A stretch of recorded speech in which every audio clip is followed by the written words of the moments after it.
Bismillahirrahmanirrahim. Assalamualaikum warahmatullahi wabarakatuh. Alhamdulillah nahmaduhu wa nasta'inuhu wa nastaghfiruhu wa natubu ilaih wa na'udzu billahi min syururi anfusina wa sayyiati a'malina. May yahdihillahu fala mudilla lahu wa may yudlil fala hadiyalah. Wa asyhadu an la ilaha illallah wahdahu la syarika lah wa asyhadu anna Muhammadan abduhu wa rasuluhu la nabiyya ba'dah. Ya ayyuhalladzina amanu taqullaha haqqa tuqatih wa la tamutunna illa wa antum muslimun. يا أيها الناس اتقوا ربكم الذي خلقكم من نفس واحدة وخلق منها زوجها وبث منهما رجالا كثيرا ونساء واتقوا الله الذي تساءلون به والأرحام إن الله كان عليكم رقيبا يا أيها الذين آمنوا اتقوا الله وقولوا قولا سديدا يصلح لكم أعمالكم ويغفر لكم ذنوبكم ومن يطع الله ورسوله فقد فاز فوزا عظيما أما بعد فإن أصدق الحديث كتاب الله وخير الهدى هدى محمد صلى الله عليه وسلم وشر الأمور محدثاتها وكل محدثة بدعة وكل بدعة ضلالة وكل ضلالة في النار. Para hadirin dan hadirat yang dirahmati oleh Allah Subhanahu wa taala, alhamdulillah pada kesempatan kali ini Allah Subhanahu wa taala masih memberikan kepada kita karunia-Nya, anugerah-Nya, berbagai macam kenikmatan yang kita rasakan, berbagai macam kemudahan yang diberikan kepada kita. Oleh karenanya wajib bagi kita untuk senantiasa bersyukur kepada Allah Subhanahu wa taala, dan di antara bentuk syukur kita kepada Allah adalah menjalankan ketaatan-ketaatan kepada Allah Subhanahu wa taala. Pada kesempatan yang berbahagia ini kita akan mencoba mengupas sebuah buku yang saya tulis dengan judul Bid'ah Hasanah, yaitu mengenal bid'ah dan sunnah. Tentunya kita tahu bahwasanya dalam Islam muncul aliran-aliran beragama, dan sering terjadi perselisihan atau terjadi perdebatan di antara aliran-aliran tersebut. Ada perdebatan-perdebatan yang sebenarnya tidak perlu diperdebatkan, dan ada memang perkara-perkara yang mereka perselisihkan yang sampai pada tingkatan permasalahan usuluddin, yaitu permasalahan inti, permasalahan pokok-pokok dalam agama. Kenyataan yang kita lihat, timbulnya perselisihan-perselisihan tersebut kebanyakannya timbul karena adanya kreasi-kreasi dalam beribadah. Kreasi-kreasi dalam beribadah. Kita dapati masing-masing aliran memiliki kreasi beribadah yang tidak dimiliki oleh aliran yang lain. Masing-masing memiliki ide dalam menjalankan ibadah atau beragama yang tidak dimiliki oleh kelompok yang lain. Dan hal ini sudah diingatkan oleh Nabi sallallahu alaihi wasallam dalam hadisnya, sebagaimana saya nukil pada halaman 8, ya, halaman 8 Rasulullah SAW bersabda, "Fa innahu may ya'ish minkum ba'di fasayara ikhtilafan katsira." Sungguhnya barang siapa yang hidup setelahku, ya, di antara kalian siapa yang hidup setelahku, fasayara ikhtilafan katsira, maka dia akan melihat banyak sekali perselisihan. Maksudnya perselisihan dalam masalah agama. Fa alaikum bisunnati, maka wajib bagi kalian untuk berpegang teguh dengan sunnahku, wa sunnatil khulafa'ir rasyidin, dan sunnahnya para khulafa'ir rasyidin al-mahdiyyin yang mendapatkan petunjuk, yaitu sunnahnya Abu Bakar, Umar, Uthman dan Ali. Tamassaku biha wa 'addu 'alaiha bin nawajidh, hendaknya kalian berpegang teguh dengan sunnah tersebut dan gigilah sunnah tersebut, gigitlah dengan geraham kalian. Wa iyyakum wa muhdatsatil umur, dan hati-hatilah kalian tentang perkara-perkara yang baru dalam agama. Fa inna kulla muhdatsatin bid'ah, setiap perkara yang baru dalam agama adalah bid'ah, wa kullu bid'atin dhalalah wa kullu dhalalatin finnar, dan setiap bid'ah adalah kesesatan. Saya simpulkan pada halaman 9, perhatikan beberapa perkara yang ditekankan dalam hadis ini, yaitu sebagai berikut. Pertama, Nabi SAW menyatakan akan munculnya banyak perselisihan, yang tentunya adalah perselisihan dalam permasalahan agama. Yang kedua, Nabi SAW memberikan solusi untuk menghadapi banyaknya perselisihan tersebut, yaitu dengan kembali kepada sunnah Nabi sallallahu alaihi wasallam dan sunnah para khulafaur rasyidin. Perkara yang ketiga, Nabi sallallahu alaihi wasallam memperingatkan bahwasanya perkara-perkara yang dapat merusak solusi yang ditawarkan oleh Nabi adalah munculnya perkara-perkara bid'ah. Jelas bahwasanya kata Nabi akan banyak perselisihan, itu perselisihan masalah agama. Jalan keluarnya berpegang teguh dengan sunnah Nabi dan sunnah para khulafaur rasyidin. Dan hati-hatilah kalian dengan perkara-perkara yang baru dalam agama, yaitu perkara-perkara bid'ah. Sekarang kita lihat Indonesia saja berbagai macam aliran. Ada aliran yang disebut dengan Al-Quraniyun, ya. Ada, saya lupa istilah mereka, tapi mazhabnya sama. Ini aliran dunia yang mereka hanya berpegang teguh dengan Al-Quran. Mereka tidak mau mempelajari hadis-hadis Nabi SAW. Dan ini berkembang juga di Jakarta. Saya ketemu beberapa orang yang mereka belajar agama dengan metode ini, hanya belajar dengan Al-Quran.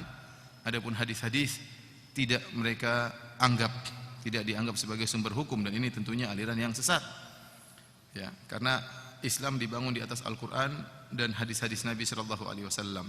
Contohnya lagi, misalnya, ya, aliran yang sampai menyempal keluar dari Islam seperti Ahmadiyah yang meyakini adanya Nabi baru, ya, ini sangat berbahaya. Contohnya lagi aliran Syiah yang mengkafirkan para sahabat dan memiliki sumber hukum yang lain selain daripada hadis-hadis Nabi SAW, yang menganggap imam-imam mereka juga merupakan maksum, yang kedudukan imam-imam mereka seperti kedudukan Nabi SAW. Ya, belum lagi aliran-aliran yang lain seperti aliran-aliran Sufiyah yang sampai pada di antara mereka mengaku sampai pada tingkatan hakikat. Kalau seorang sudah sampai pada tingkatan hakikat, maka tidak perlu menjalankan syariat, tidak perlu sholat, tidak perlu puasa. Kenapa? Dia sudah sampai pada tingkatan ma'rifat dan hakikat. Ini juga merupakan kesesatan. Atau sebagian orang-orang Sufiyah yang gulu, ya, seperti menyatakan gurunya tidak pernah sholat Jumat di Indonesia, tetapi sholat Jumatnya di Madinah atau di Mekah, ya. Jasadnya di Indonesia, ruhnya di mana? Mekah dan Madinah. Ini juga kengawuran yang luar biasa dan masih berkembang pemahaman seperti ini.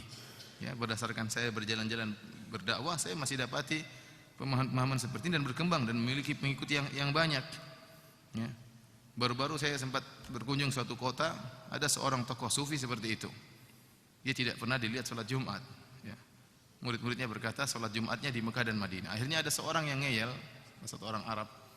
Dia pun berusaha mendatangi orang tersebut pada hari Jumat. Didapati orang tersebut sedang main organ pada waktu sholat Jumat. Ditanya, itu gimana? Itu jasadnya sedang main organ, ruhnya sedang di Mekah dan Madinah sholat Jumat. Ya, ini ya repot seperti ini. Dan ini ada orang-orang seperti ini. Belum lagi cara zikir tertentu, ya, kelompok ini zikirnya dengan goyang-goyang, dengan joget-joget, ya. Dan macam-macam lah aliran-aliran yang ada di tanah air kita dengan berbagai macam kreasi-kreasi ibadah yang mereka miliki. Dan sumber dari segala muncul model-model ibadah ini kembali kepada bid'ah, yaitu melakukan kreasi ibadah yang tidak pernah diajarkan oleh Nabi SAW. Seandainya mereka semua kembali kepada tata cara ibadahnya Nabi SAW dan para sahabat, maka tidak akan muncul kreasi dalam masalah ibadah. Kalau mau berkreasi dalam masalah dunia, kata Nabi SAW, antum a'lamu bi umuri dunyakum. Kalian lebih paham tentang masalah dunia kalian. Kalau kalian ingin berkreasi, berinovasi, maka silakanlah berinovasi dan berkreasi dalam masalah dunia. Tapi jangan berinovasi dan berkreasi dalam masalah agama. Masalah agama sudah jelas telah diajarkan oleh Nabi SAW, maka seorang tidak perlu membuat perkara-perkara yang baru yang tidak dicontohkan oleh Nabi SAW. Toh perkara-perkara ibadah yang sudah diajarkan oleh Nabi SAW sudah terlalu banyak yang seorang muslim kalau hendak menjalani seluruh perkara-perkara tersebut dia tidak akan mampu. Yang sudah jelas-jelas dari Nabi SAW tidak mampu untuk dia kerjakan. Lantas kenapa dia harus membuat kreasi ibadah-ibadah baru yang tidak pernah dicontohkan oleh Nabi SAW? Para hadirin dan hadirat yang dirahmati oleh Allah Subhanahu Wa Taala, apa yang dimaksud dengan bid'ah? Ya. Saya coba buka halaman 15. Ya. Halaman 15. Bid'ah dalam etimologi berasal dari kata al-ikhtira'. Al-ikhtira' artinya kreasi. Artinya melakukan suatu perkara yang baru dalam agama yang tidak ada di zaman Nabi sallallahu alaihi wasallam. Dan dari sini kita tahu bahwasanya yang dimaksud dengan bid'ah bukanlah perkara-perkara dunia. Coba buka halaman 16 ya, halaman 16. Setelah saya menukil perkataan Al-Imam Asy-Syatibi, ulama besar dari mazhab Malikiyah, di paragraf terakhir saya katakan, dari sini jelas perkara-perkara dunia tidaklah termasuk dalam bid'ah secara syariat. Seperti mobil, zaman dulu tidak ada mobil, motor, radio, televisi, internet dan lain-lain. Ini bukan perkara bid'ah yang dimaksud oleh Nabi sallallahu alaihi wasallam. Yang dimaksud oleh Nabi dengan perkara bid'ah adalah perkara-perkara ritual-ritual agama, ritual-ritual beribadah, ritual ibadah yang merupakan kreativitas umat sekarang yang tidak pernah dicontohkan oleh Nabi dan para sahabatnya. Saya jelaskan beberapa model bid'ah. Kreasi bid'ah datang dalam beberapa bentuk sebagai berikut. Perhatikan, ini beberapa model bid'ah. Yang pertama, halaman 17, perhatikan. Pertama, pengadaan suatu ibadah yang sama sekali tidak disyariatkan secara asal. Artinya secara dalil tidak ada sama sekali. Contohnya, salat raghaib di bulan Rajab dan salat malam nisfu Sya'ban dan juga salat malam Asyura dan lain-lain. Ini contohnya 3 model ibadah ritual yang asalnya memang tidak ada. Oleh karenanya Imam Nawawi rahimahullah mengingkari hal ini. Imam Nawawi rahimahullah dalam kitabnya Al-Majmu' Syarhul Muhadzab dan kitabnya Al-Adhkar menyebutkan bahwasanya salat-salat seperti ini adalah salat-salat yang merupakan bid'ah yang mungkar, yang tidak pernah dicontohkan sama sekali dan diada-adakan, sama sekali tidak pernah dilakukan oleh Nabi dan para sahabatnya, kemudian dimunculkan sebagai ritual ibadah yang baru. Contohnya malam salat raghaib. Salat raghaib adalah salat sunnah 6 rakaat yang dikerjakan pada malam Jumat dari minggu pertama di bulan Rajab. Jadi kalau seorang sampai pada bulan Rajab, nunggu malam Jumat di pekan pertama, setelah maghrib salat 6 rakaat. Ini diingkari oleh Imam Nawawi rahimahullahu taala. Ya, kenapa? Karena tidak ada dalil yang menunjukkan akan hal ini. Kalaupun ada hadis-hadisnya, maka hadis-hadisnya palsu. Maka tidak boleh kita membangun suatu hukum di atas hadis yang palsu. Kemudian contohnya salat malam nisfu Sya'ban. Ini juga diingkari oleh Imam Nawawi rahimahullah. Yang pada dasarnya setiap malam seorang boleh untuk melaksanakan salat-salat sunnah. Seorang boleh salat tahajud, mau berapa rakaat pun boleh. Tetapi tatkala dibuat ritual khusus bahwasanya di malam nisfu Sya'ban ada namanya salat malam nisfu Sya'ban, jumlahnya 100 rakaat, maka jadilah ritual tersendiri. Ritual ini tidak dikenal oleh Nabi dan para sahabatnya. Ini adalah bid'ah, berarti membuat kreasi ibadah baru yang tidak ada di zaman Nabi sallallahu alaihi wasallam. Contohnya salat malam Asyura, demikian juga salat malam Asyura. Tidak ada contohnya dari Nabi sallallahu alaihi wasallam.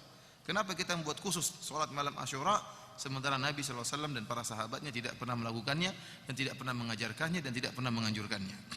Ini contoh ibadah baru yang tidak pernah ada contohnya.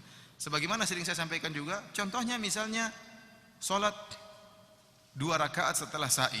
Ini sering saya sampaikan, contoh nyata yang saya lihat di Mekah. Kita tahu bahwasanya yang ada adalah 2 rakaat setelah tawaf. Orang kalau melakukan umrah atau melakukan tawaf, melakukan umrah, maka dia lakukan tawaf dan sa'i. Setelah tawaf 7 putaran, maka dia salat 2 rakaat yang dikenal dengan salat sunnah 2 rakaat setelah tawaf. Kemudian dia melakukan sa'i, setelah melakukan sa'i 7 putaran, maka dia bertahallul, cukur rambutnya, maka selesai umrohnya sempurna. Sebagian orang ada yang melakukan salat 2 rakaat setelah sa'i. Ini kreasi baru, nambah-nambahin umrohnya Nabi SAW. Umrohnya Nabi tidak ada 2 rakaat setelah sa'i. Dia bikin model baru 2 rakaat setelah sa'i. Jadi ini kita katakan ini contoh buat bid'ah yang tidak ada dasarnya sama sekali, buat ibadah kreasi ibadah baru 2 rakaat setelah sa'i. Model bid'ah yang kedua situ. Yang kedua perhatikan, penambahan atas sesuatu yang asalnya disyariatkan. Ini sekarang model bid'ah yang baru, ada ibadah yang asalnya disyariatkan namun ditambah-tambahi. Ada bid'ah yang asalnya syariatnya itu ada namun ditambah-tambahin. Contohnya tambahan yang dilakukan oleh orang-orang Syiah dalam adzan mereka dengan mengatakan asyhadu anna aliyan waliyullah. Adzan itu disyariatkan. Allahu akbar, Allahu akbar. Asyhadu an la ilaha illallah, asyhadu an la ilaha illallah, asyhadu anna Muhammadar Rasulullah, asyhadu anna Muhammadar Rasulullah, hayya 'alas shalah. Kalau azan kita demikian, itu azan Nabi dan para sahabatnya. Mereka orang Syiah nambah. Asyhadu an la ilaha illallah, asyhadu anna Muhammadar Rasulullah, asyhadu anna aliyan waliyullah. Mereka mengucapkan azannya demikian, dan ini kita dengarkan tatkala kita hajian. Tatkala kita berhaji, kita melewati tanda-tandanya orang-orang Iran, orang-orang Syiah, maka azan mereka demikian, mereka tambah asyhadu anna aliyan waliyullah. Kita katakan ini bid'ah. Tidak pernah diajarkan oleh Nabi dan para sahabatnya, meskipun azan itu sendiri disyariatkan, namun ditambahi. Ini contoh bentuk bid'ah. Jadi ibadahnya sudah ada, dimodifikasi. Ibadahnya dimodifikasi dengan ditambahin. Tatkala sudah dimodifikasi dan ditambahin, maka jadilah bid'ah.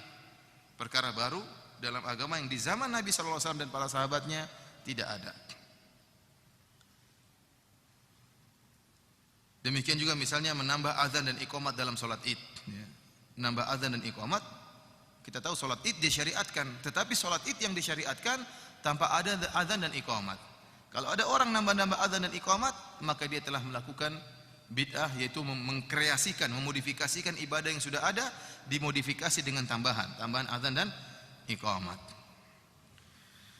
Kemudian model bid'ah yang ketiga, perhatikan di situ halaman 17, pengurangan ibadah yang disyariatkan. Jadi sudah ada zikir yang disyariatkan, ibadah yang disyariatkan namun dikurangi. Seperti berzikir dengan hanya lafal Allah. Allahu, Allahu, Allahu, Allahu. Ini tidak pernah diajarkan oleh Nabi. Semua zikir-zikir Nabi itu bermakna. Allahu Akbar, jelas maknanya. Allah Maha Besar. Subhanallah, artinya Maha Suci Allah. Semua zikir Nabi, la ilaha illallah. Tidak ada sembahan yang berhak disembah kecuali Allah Subhanahu wa taala. La haula wala quwwata illa billah. Tidak ada daya dan upaya kecuali dari Allah Subhanahu wa taala. Semua zikir Nabi bermakna. Lantas kalau ada orang Allah, Allah, Allah, Allah, maksudnya apa? Allah kenapa? Tidak ada maknanya. Allahu Akbar atau Allahus Samad atau Allah apa? Sehingga kalau kita istilahnya rangkaian kalimatnya tidak lengkap. Kalau misalnya kan, kalau kita kan misalnya Budi pergi ke pasar, ada subjek, ada predikat. Ini subjek saja terus maksudnya apa? Allah. Allah kenapa? Tapi kalau zikir-zikir yang benar, Allahu Akbar, Allah Maha Besar. Misalnya, Allahu A'zam, Allah Maha Agung. Misalnya, Subhanallah, Allah Maha Suci. Contohnya tadi, la ilaha illallah, tidak ada sembahan yang berhak disembah kecuali Allah Subhanahu wa taala. Yang lebih parah lagi, Allahnya diringkas lagi jadinya hu. Sampai Ibnu Arabi menulis sebuah buku judulnya hu. Ini ngaco seperti ini. Sehingga mereka berzikir hu, hu, hu, hu. Apa maksudnya hu ini? Ini tidak pernah dicontohkan oleh Nabi SAW dan tidak pernah dicontohkan oleh para sahabat. Oleh karenanya ini merupakan bid'ah dengan modifikasi zikir yang sudah ada diringkas atau dikurangi. Jadilah hasil pengurangan ini adalah modifikasi ibadah yang baru, jadilah dia bid'ah. Contoh model bid'ah yang keempat adalah perubahan sesuatu yang disyariatkan pada selain tempatnya. Seperti mendahulukan khutbah Id sebelum sholat Id. Ini pernah terjadi di zaman ada seorang khalifah yang melakukan demikian di zaman sahabat, kemudian diingkari oleh sahabat. Jadi seharusnya sholat Id dulu baru khutbah. Tetapi kalau dia sholat Id dulu baru khutbah, orang-orang akan pergi, nggak mau dengar ceramah dia. Maka supaya orang-orang dengar ceramah, dia balik khutbah dulu supaya nggak ada yang pergi, baru sholat. Idenya bagus atau tidak? Bagus idenya, biar orang nggak pergi. Karena kalau dia sholat dulu baru kemudian khutbah, orang-orang akan tinggalkan. Karena menghadiri khutbah Id tidak wajib. Dan benar rakyat pada pergi meninggalkan ceramahnya dia. Mungkin ceramahnya kurang enak atau bagaimana. Maka dia punya ide khutbahnya diakhirkan, khutbahnya didahulukan. Khutbah dulu baru sholat Id. Ini membolak-balikan aturan syariat. Ini juga adalah bid'ah. Ini tidak boleh. Contoh bid'ah yang kelima, model ini bukan contoh bid'ah tapi model bid'ah adalah meninggalkan suatu perkara yang diizinkan tapi dengan niat untuk beribadah.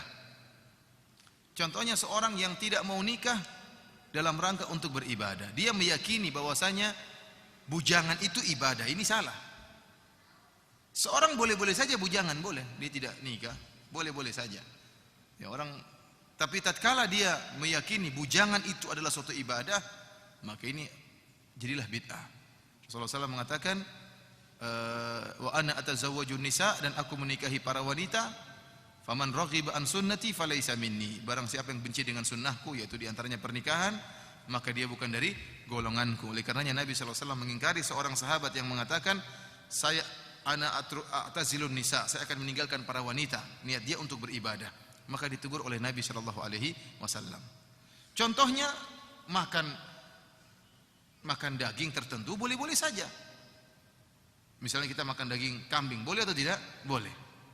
Kemudian ada orang mengatakan, saya tidak mau makan daging kambing, saya ingin makan nasi saja. Kenapa? Saya berat, orang-orang semua miskin, saya kok makan daging kambing, sementara orang-orang pada kelaparan tidak bisa makan daging. Tatkala dia menganggap meninggalkan makan daging kambing ini suatu ibadah, maka ini terjerumus dalam bid'ah. Pada dasarnya tidak makan daging kambing enggak jadi masalah.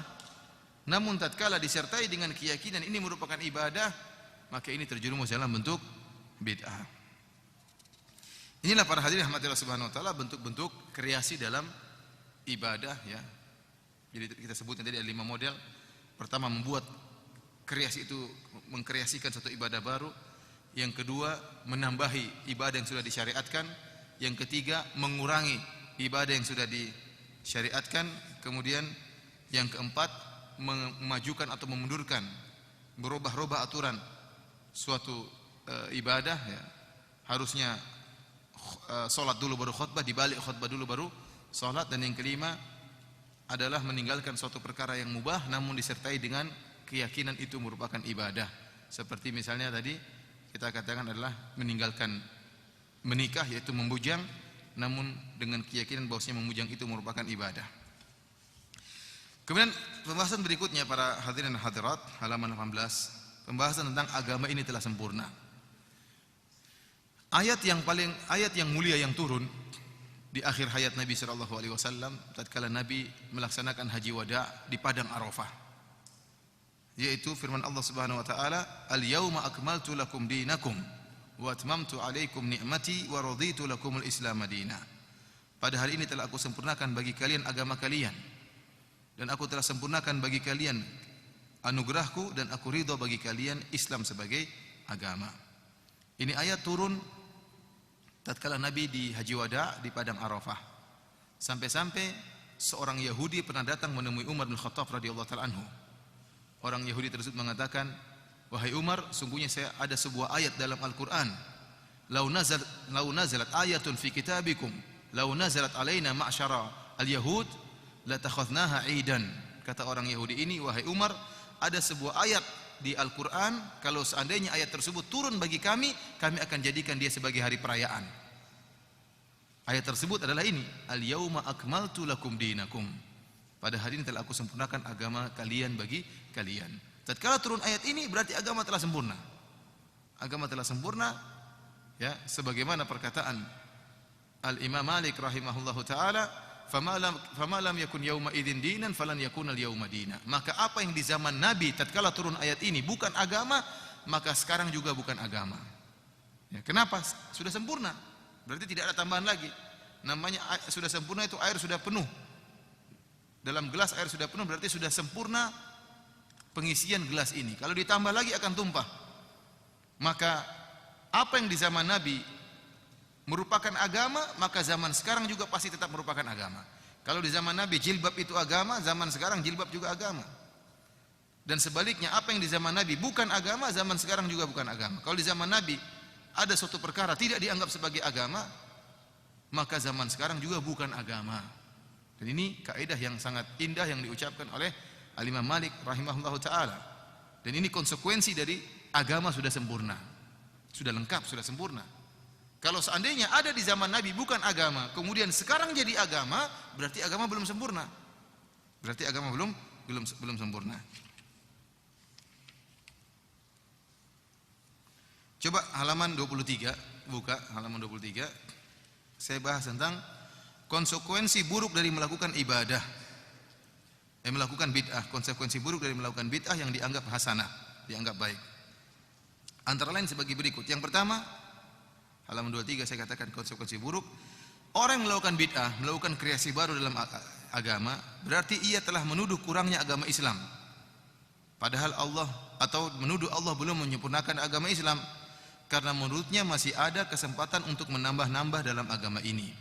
Ini konsekuensi dari orang melakukan bid'ah, berarti seakan-akan dia menganggap agama belum sempurna, maka dia tambah-tambahin. Jadi seakan-akan yang benar harusnya ayatnya turun, Islam tidak akan sempurna sampai munculnya ahlul bid'ah yang terakhir. Kalau sudah muncul ahlul bid'ah penutup, baru sempurna agama ini. Kenapa? Karena masih ada proses penambahan. Agama ini belum sempurna, masih ada proses apa? Penambahan. Kapan penambahan agama ini selesai? Sampai muncul ahlul bid'ah yang terakhir, kreator yang terakhir, kemudian dia meninggal, baru itu sempurna agama. Selama masih ada kreator-kreator yang lain, maka agama belum sempurna, harus ditempel lagi, harus disempurnakan, ditempel. Ini konsekuensi dari kreasi-kreasi bid'ah. Konsekuensi yang kedua, agama Islam senantiasa dalam keadaan kurang, tidak sempurna semenjak zaman Nabi. Benar. Konsekuensinya berarti belum sempurna, masih ada yang kurang bagus, maka ditambah-tambahin lagi dengan ibadah-ibadah baru. Di zaman Nabi tidak ada namanya salat raghaib, di zaman Nabi tidak ada namanya salat nisfu Sya'ban, dibuat sekarang. Nabi tidak ada di zaman Nabi, berarti kurang indah, ditambahinlah model ibadah tersebut di zaman sekarang. Yang konsekuensi yang ketiga, kreasi bid'ah melazimkan menuduh Nabi dengan salah satu dari dua tuduhan. Sekarang kalau ada orang melakukan bid'ah, misalnya melakukan acara hari Asyura, sebagaimana orang-orang Syiah yang mereka memukul-mukulkan tubuh mereka sampai berdarah-darah, atau misalnya seorang melakukan salat malam nisfu Sya'ban 100 rakaat di malam nisfu Sya'ban. Yang salat ini diingkari oleh, saya ulangi lagi, salat malam nisfu Sya'ban 100 rakaat di malam nisfu Sya'ban ini dikatakan oleh Al-Imam Nawawi rahimahullah sebagai bid'ah yang mungkar, bid'ah yang buruk, yang mungkar, yang tidak pernah diajarkan oleh Nabi dan para sahabatnya. Kita tanya sama orang yang melakukan salat ini, kita katakan, ya akhi, anda sekarang melakukan salat 100 rakaat di malam nisfu Sya'ban.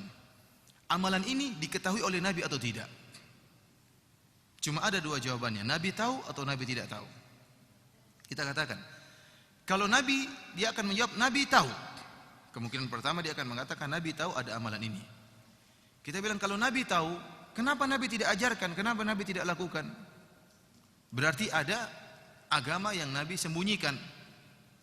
Ini sekarang kita bicara tentang salat 100 rakaat di malam nisfu Sya'ban yang dikatakan oleh Imam Nawawi rahimahullah, ulama besar dari mazhab Syafi'i, sebagai bid'ah yang mungkar, bid'ah yang buruk. Kalau ada orang melakukan ibadah ini, maka kita ingkari dia dengan perkataan Imam Nawawi, dan kita tanyakan kepada dia, 100 rakaat yang merupakan ritual ibadah di malam nisfu Sya'ban ini diketahui oleh Nabi atau tidak? Cuma ada dua kemungkinan jawaban. Pertama, dia mengatakan Nabi tahu. Kalau Nabi tahu, kita bilang kenapa Nabi tidak mengajarkannya? Kenapa Nabi tidak pernah melakukannya? Kenapa Nabi tidak pernah mengabarkannya dalam hadis-hadis yang sahih? Kelazimannya berarti Nabi menyembunyikan ilmu. Nabi menyembunyikan ilmu. Nabi tidak pernah mengabarkan, kok kamu tahu? Ini aneh juga. Nabi tidak pernah mengajarkan, kenapa kamu tahu? Kemungkinan yang kedua, dia mengatakan Nabi tidak tahu ada ibadah ini. Ini lebih parah lagi. Kalau Nabi tidak tahu ada namanya salat malam nisfu Sya'ban, kok kamu tahu? Ini bahaya, berarti kamu lebih hebat daripada Nabi sallallahu alaihi wasallam. Dan ini semua berlaku pada semua bid'ah. Contohnya seperti saya katakan tadi, 2 rakaat setelah sa'i. Salat 2 rakaat setelah sa'i. Kita bilang Nabi umrohnya cuma tawaf, kemudian salat 2 rakaat, kemudian sa'i. Kenapa kau tambah 2 rakaat setelah sa'i? Kita tanya sama dia, Nabi tahu enggak ada 2 rakaat setelah sa'i?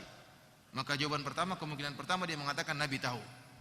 Kita katakan, kalau Nabi tahu, kenapa Nabi tidak pernah mengabarkan kepada umatnya? Berarti ada bagian agama yang Nabi sembunyikan, yang kau ungkapkan sekarang ini, yang baru terungkap sekarang ini kau ungkapkan. Sebelumnya Nabi tidak pernah mengabarkan. Berarti Nabi telah berkhianat, tidak mengabarkan Islam secara total, secara keseluruhan. Oh tidak, Nabi tidak tahu. Mungkin dia mengelak. Oh Nabi tidak tahu. Kalau Nabi tidak tahu ada 2 rakaat setelah sa'i, kenapa kok kamu tahu? Jadi semua bid'ah kita katakan demikian. Kalau ini merupakan bagian dari agama, mestinya Nabi tahu. Mestinya Nabi tahu. Kalau Nabi tahu, kenapa Nabi tidak ajarkan? Berarti Nabi menyembunyikan ilmu. Kok baru sekarang kamu yang mengungkapkan? Oleh karenanya ini kelaziman dari perbuatan-perbuatan bid'ah. Kemudian halaman 25 saya sebutkan konsekuensi keempat. Konsekuensi dari bid'ah hasanah berarti Nabi dan para sahabat dan juga para salafus saleh mereka tidak pernah melaksanakan ibadah ini sehingga mereka terluputkan dari pahala ibadah ini. Seperti tadi contohnya salat 100 rakaat di malam nisfu Sya'ban. Nabi tidak pernah mengerjakan, para sahabat tidak pernah mengerjakan. Empat imam mazhab tidak pernah mengerjakan. Berarti mereka semua dulu terluputkan dari pahala ini, sedangkan kamu tidak terluputkan kepada kamu. Berarti hebat kamu. Nabi dan para sahabatnya dan juga para imam mazhab mereka tidak pernah mendapatkan pahala solat ini karena mereka tidak pernah solat dengan solat 100 rakaat malam nisfu Sya'ban. Kemudian konsekuensi yang kelima, saya katakan sesungguhnya membuka pintu bid'ah hasanah akan mengantarkan kepada perubahan agama dan juga akan membuka pintu-pintu hawa nafsu, pemikiran dan pendapat.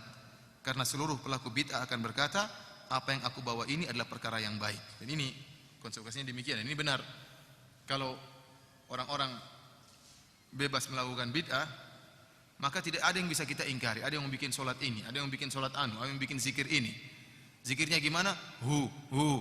Kenapa? Oh, bagus menurut saya. Saya lebih tentram kalau zikir saya hu. Ada yang la ilaha illallah, la ilaha illallah. Kenapa harus goyang kanan? Tentram saya kalau goyangnya ke kanan. Kenapa enggak ke kiri? Kurang bagus kalau ke kiri. Perasaan. Jadi beribadah dengan perasaan, tidak dengan dalil. Orang akan bebas melakukan ibadah.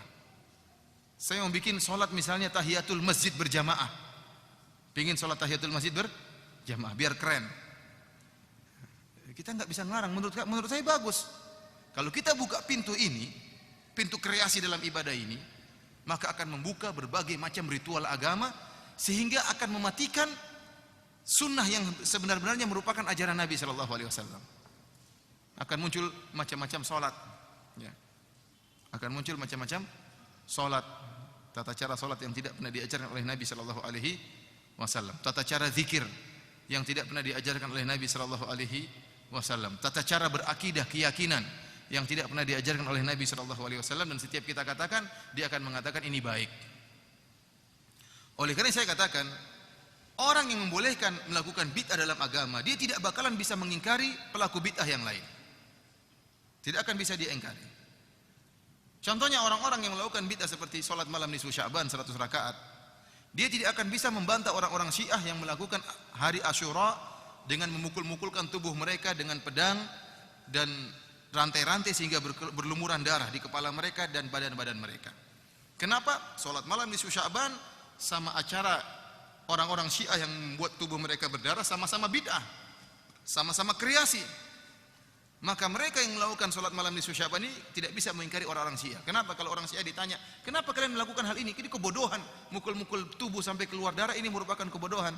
Mereka akan mudah dengan menjawab, kami melakukan ini adalah kebaikan karena kami ingin merasakan kepedihan dan kepiluan kesakitan yang dirasakan oleh Al-Husain. Tujuan mereka baik. Mereka mukul-mukulkan tubuh supaya kata mereka kita bisa merasakan penderitaan yang dirasakan oleh Al-Husain bin Ali bin Abi Thalib tatkala dibunuh di Karbala radhiyallahu taala anhu. Ya. Oh, itu tidak baik lah. Tidak bisa. Menurut kami baik. Menurut kami baik. Oleh karena saya katakan orang yang bolehkan melakukan bid'ah hasanah, ya, kreasi dalam ibadah, maka akan memunculkan berbagai macam aliran dan mereka tidak bisa saling menyalahkan, masing-masing bebas. Karena dasar hukumnya adalah menurut saya, perasaan saya baik, maka saya berhak melakukannya. Ini berbahaya bagi agama. Akhirnya sunnah Nabi sallallahu alaihi wasallam ditinggalkan. Sunnah Nabi sallallahu alaihi wasallam ditinggalkan dan mati redup gara-gara muncul bid'ah yang berbagai macam bid'ah. Ya akhi, sebenarnya saya terkadang salat di sebagian masjid. Akhirnya antara azan dan iqamat kan waktunya panjang itu. Antara azan dan iqamat. Ada senandung-senandung saya dengar mengganggu sekali. Padahal antara azan dan iqamat banyak yang bisa kita lakukan. Disunahkan untuk berdoa antara azan dan iqamat. Disunahkan untuk sholat sunnah. Kita bisa menunggu dengan baca Al-Quran dengan suara yang lirih, tidak boleh mengganggu yang lain. Tatkala muncul senandung-senandung ini terganggu, buyar semua, nggak bisa kita mau sholat sunnah juga terganggu, mau berdoa juga terganggu. Kenapa? Ada ritual antara azan dan iqamat dengan senandung-senandung yang saya tidak tahu maksudnya apa. Mengganggu. Saya pernah masuk dalam satu masjid sholat. kemudian menunggu adzan dan iqamat, maka terdengar dari dalam ada orang yang bersenandung dengan salawatan. Ya silakan bersalawat, tapi jangan keras-keras kemudian mengganggu orang lain. Salatullah salat, keras sekali, sampai bagus pakai ada nada awalnya, ada refnya. Pokoknya saya mau mengaji nggak bisa, mau berdoa nggak bisa. Ya udah saya tunggu aja, terus mau bagaimana lagi? Mau bersalawat sendiri juga terganggu sama ini. Sementara dia senandungnya begitu indah. Begitu waktunya qomat dia keluar tukang senandung tadi, ternyata rambutnya sebelahnya merah, sebelahnya ya memang anak metal yang sedang bersalawat tadi. Rambutnya sebelahnya apa? Merah, sebelahnya hijau apa hitam ya. Ya wajar. Nah, ini apakah seperti ini sunnah Nabi sallallahu alaihi wasallam? Nabi saja melarang orang yang baca Quran keras-keras karena mengganggu orang yang lain, bisa dia terganggu. Kemudian buat model seperti ini, senandungan seperti ini mengganggu. Akhirnya saya katakan apa? Kalau muncul bid'ah, maka sunnah yang sesungguhnya akan mati, akan hilang, ini akan ditinggalkan. Contohnya seperti di hari Arafah. Di hari Arafah disunahkan setelah sholat zuhur dan sholat asar di jamak takdim, maka disunahkan semua orang berzikir dan berdoa kepada Allah Subhanahu wa ta'ala. Sampai kapan? Sampai terbenam matahari, sampai maghrib. Muncul bid'ah yang dilakukan oleh sebagian jamaah haji, mereka cari Jabal Rahmah. Maka mereka berjalan menganggap bahwasanya kalau beribadah di Jabal Rahmah dapat pahala, padahal tidak pernah dilakukan oleh Nabi dan tidak pernah dilakukan oleh para sahabat. Muncul bid'ah di musim haji. Orang-orang berbondong-bondong ke Jabal Rahmah, kemudian naik ke atas ambil batunya, kemudian sholat di atas. Ini tidak pernah dicontohkan. Sehingga akhirnya apa? Waktunya habis, nyari-nyari Jabal Rahmah. Ini jalan mungkin 1 jam, mungkin bolak-balik 2 jam atau 3 jam. 3 jam ini kalau buat doa sudah banyak yang bisa diminta. Meminta rezeki, meminta utang lunas, meminta istri lagi juga bisa. Banyak yang bisa diminta 3 jam ini. Gara-gara dia sibuk dengan apa? Dengan pergi ke Jabal Rahmah yang tidak pernah dicontohkan oleh Nabi SAW, sehingga sunnah yang seharusnya dikerjakan oleh jamaah haji berdoa dengan khusyuk kepada Allah hilang gara-gara itu. Nabi SAW sendiri tidak pernah naik ke atas Jabal Rahmah. Belum lagi ada keyakinan-keyakinan seperti ngambilin batunya, mengambil pasirnya, nulis-nulis di situ, tinggalkan KTP di situ, tinggalkan foto di situ. Buat apa seperti ini? Akad nikah di Jabal Rahmah, buat apa akad nikah di Jabal Rahmah? Jauh-jauh, kurang kerjaan. Ini bid'ah keyakinan orang berkreasi seenak-enaknya, berkreasi dalam ibadah, berkreasi dalam akidah, sebebas-bebasnya. Sampai saya sendiri lihat dengan mata kepala saya sendiri bagaimana seorang sholat sujud menghadap Jabal Rahmah, padahal Ka'bah sebelah sana dia menghadap Jabal Rahmah. Ditegur marah-marah. Jawab kiblat sana, dia enggak peduli, dia tetap mau menghadap apa? Jabal Rahmah. Ini kalau udah muncul bid'ah, maka sunnah itu akan tertutupi. Para hadirin rahmati Allah Subhanahu wa taala, saya bahas kemudian pada halaman 27 tentang bahwasanya niat baik saja tidak cukup. Kita berhusnudzon bahwasanya seluruh pelaku bid'ah, para kreator dalam masalah agama ini, mereka niatnya baik semuanya. Namun ingat bahwasanya niat baik tidak cukup dalam diterimanya suatu amalan ibadah. Harus digabungkan antara niat baik dengan ibadah yang sesuai dengan ajaran Nabi sallallahu alaihi wasallam. Adapun hanya berniat baik saja maka tidak cukup. Saya akan sebutkan banyak dalil yang menunjukkan akan hal ini. Contohnya lihat halaman 30, contoh pertama, halaman 30 ya. Anil Bara' bin Azib qala, Anil Bara' bin Azib radhiyallahu anhu dia berkata, Rasulullah sallallahu alaihi wasallam berkhutbah kepada kami di waktu Yaumun Nahar, yaitu hari Idul Adha setelah salat. Kemudian Nabi berkata, barang siapa yang salat dengan salat kami dan menyembelih dengan sembelihan kami, maka dia telah benar sembelihannya. Wa man nasaka qabla salat, dan barang siapa yang menyembelih sebelum salat, fatilka syatul lahmin, maka sembelihannya itu bukan sembelihan korban tapi sembelihan kambing biasa. Jadi ada aturan kalau kita mau nyembelih harus setelah salat baru nyembelih, tidak boleh sembelih sebelumnya. Maka ada seorang sahabat yang bernama Abu Burdah bin Niyar, dia punya idenya baik. Dia mengatakan, ya Rasulullah, wallahi laqad nasaktu qabla an akhruja ila salat. Wahai Rasulullah, saya telah menyembelih kambingku sebelum salat. Wa araftu anna al-yawma yawmu aklin wa syurbin. dan saya tahu bahwasanya hari ini adalah hari raya, hari makan dan minum. Fata'ajjaltu wa akaltu at'amtu ahli wa jiran. Aku pun segera menyembelih kambingku dan aku beri makan kepada keluargaku dan juga kepada tetangga-tetanggaku. Maka Nabi mengatakan, kambingmu hanyalah kambing sembelihan biasa, bukan kambing korban. Kenapa? Dia punya niat baik. Lihat halaman 31, saya sebutkan niat baik dia. Abu Burdah berkata, wa ahbabtu an takuna syati awwala ma yuthbah fi baiti. Aku ingin agar kambingku adalah kambing yang pertama kali disembelih di rumahku. Kemudian juga dia berkata, wa inni ajjaltu nasikati liut'ima ahli wa jirani wa ahla dari. Niat dia agar segera menyembelih kambingnya untuk memberi makan kepada keluarganya, kepada tetangga-tetangganya dan kepada anggota rumahnya. Lihat ini niat baik yang dilakukan oleh Abu Burdah. Jadi dia hendak menyembelih kambing sebelum sholat Id, niatnya agar segera bisa dia hidangkan kepada keluarganya, dihidangkan kepada tetangga-tetangganya dan kepada anggota keluarganya. Dan ini baik daripada pulang dari sholat Id baru nguliti kambing, baru nyembelih kambing, masih lama memasak. Bayangkan sholat Id balik baru nyembelih kambing, kemudian dikuliti, butuh waktu lama. Tapi kalau sebelum sholat Id sudah disiapkan, begitu pulang sholat Id tinggal makan, kan enak seperti itu. Idenya bagus, tetapi ternyata tidak sesuai dengan sunnah Nabi SAW. Maka Nabi mengatakan, syatuka syatu lahmin, bahwasanya kambingmu itu hanya kambing biasa, bukan kambing korban. Contohnya lagi, contoh yang kedua, dari Anas radhiyallahu taala anhu, beliau berkata, lam yakun syakhsun ahabba ilaihi min Rasulillah sallallahu alaihi wasallam. Jadi orang yang paling dicintai oleh para sahabat adalah Nabi sallallahu alaihi wasallam. Wa kanu idza ra'ahu lam yaqumu lima ya'lamuna min karahiyatihi lidzalik. Akan tapi kalau Nabi datang, para sahabat tidak berdiri dalam rangka menghormat Nabi sallallahu alaihi wasallam. Kenapa? Mereka tahu Nabi benci akan hal ini. Ide yang timbul dalam hati para sahabat sudah benar. Namanya orang kalau datang kemudian kita berdiri, orang itu akan senang, merasa dihormati.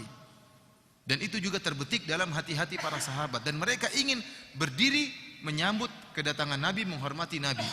Akan tapi mereka timbang dengan sunnah, ternyata Nabi tidak suka dengan cara seperti itu. Nabi tidak suka kalau dia dihormati dengan berdiri. Nabi tidak suka. Ya. Oleh karenanya kebiasaan apa yang dilakukan di sekolah-sekolah kita, tatkala guru masuk suruh berdiri baru assalamualaikum warahmatullah atau selamat pagi Pak, ini enggak benar seperti ini. Enggak benar. Ini tidak disukai oleh Nabi sallallahu alaihi wasallam. Meskipun menurut kacamata manusia itu bagus, namun menurut kacamata syariat tidak boleh seperti ini. Tidak boleh.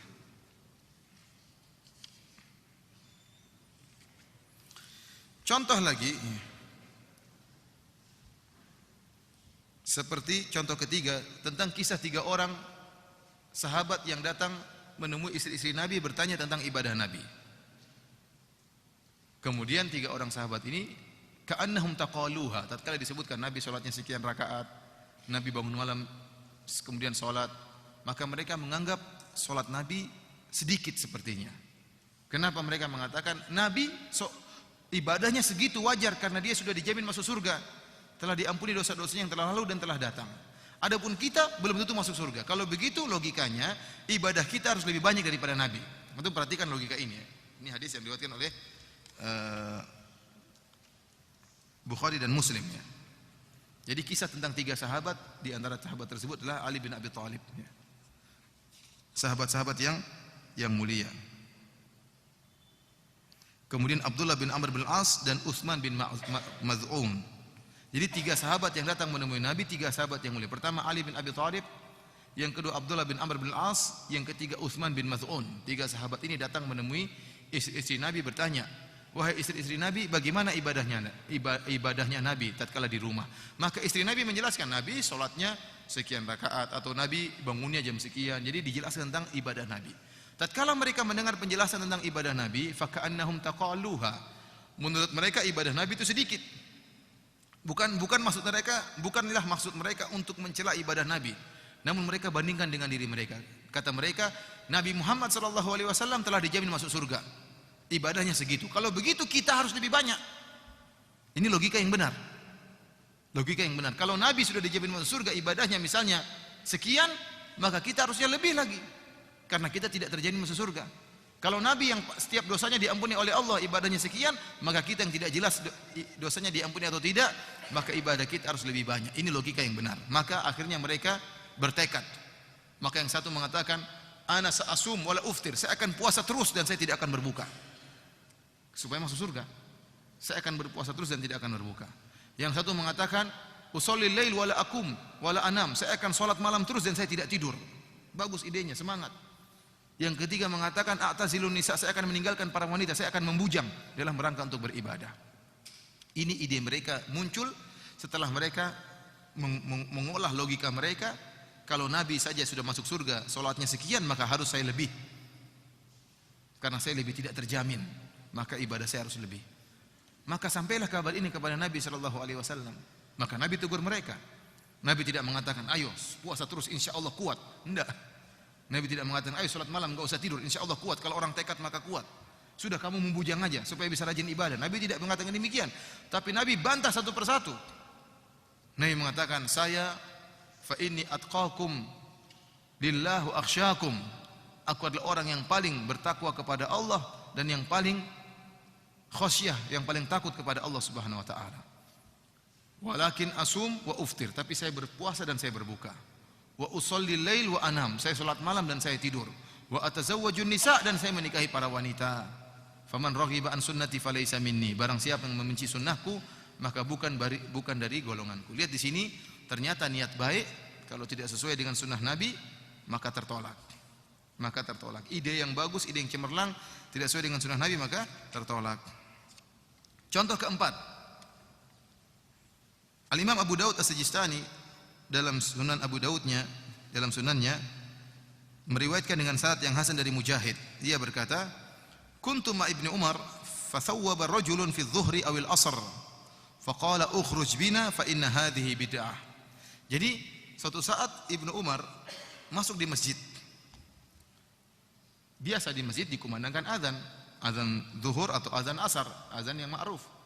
Setelah azan, tiba-tiba ada acara berikutnya, ritual berikutnya. Apa ritual berikutnya? Namanya taswib.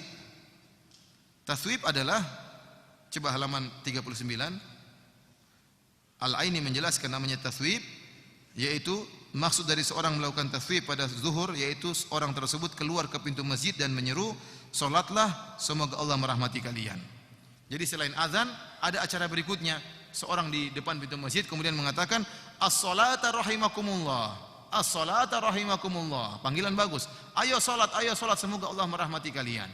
Dia tidak mencukupkan dengan azan, tapi dia tambah dengan ide yang baru, yang ide tersebut indah. Di depan pintu masjid berkata, as-salata rahimakumullah, as-salata rahimakumullah. Tatkala Ibnu Umar melihat ritual seperti ini, dia keluar dari masjid. Ini bid'ah, kata dia enggak suka. Kenapa? Seakan-akan azan tidak cukup. Perlu ditambah dengan tambahan-tambahan seperti itu. Saya tanya sama antum, niat orang yang teriak-teriak itu bagus atau tidak niatnya? Bagus niatnya. Dan menyuruh orang sholat bagus atau tidak? Bagus. Namun tatkala menjadi ritual, seakan-akan ritual tambahan setelah azan, maka ini jadi bid'ah. Maka ditinggalkan oleh Ibnu Umar radhiyallahu taala anhu. Contoh yang kelima, perhatikan. Halaman 40. Ada seseorang bersin di sisi Ibnu Umar. Ibnu Umar radhiyallahu taala sahabat.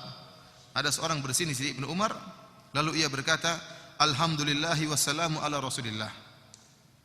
Dia bersin, harusnya kan cuma alhamdulillah, tapi dia tambah dengan salawat dan salam kepada Nabi sallallahu alaihi wasallam.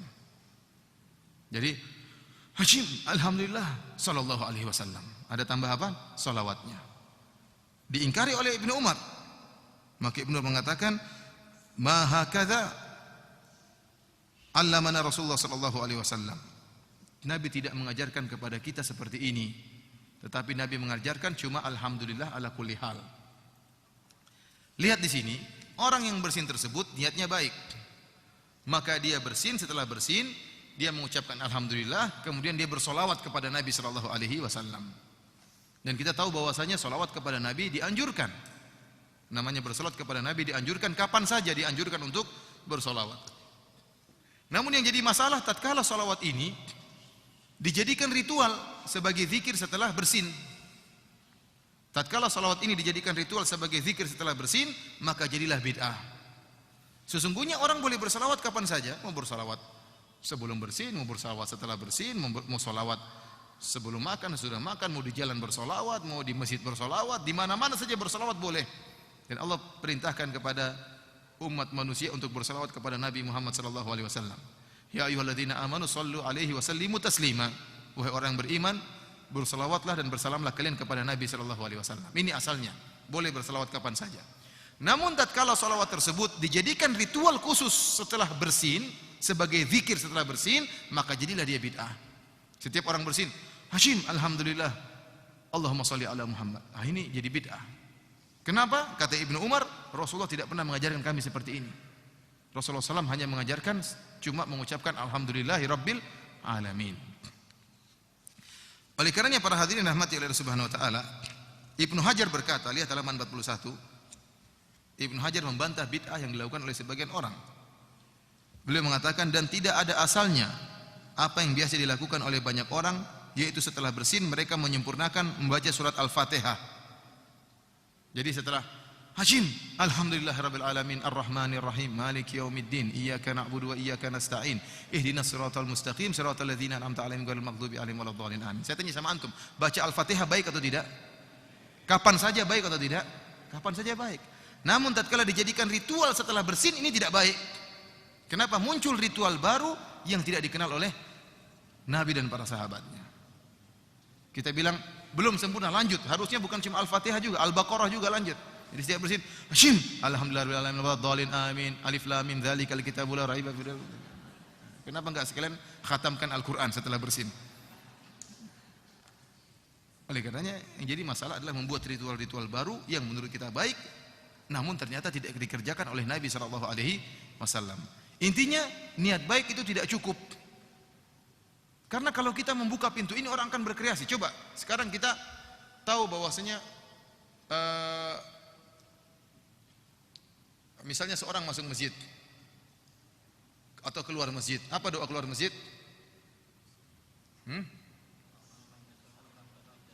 Apa?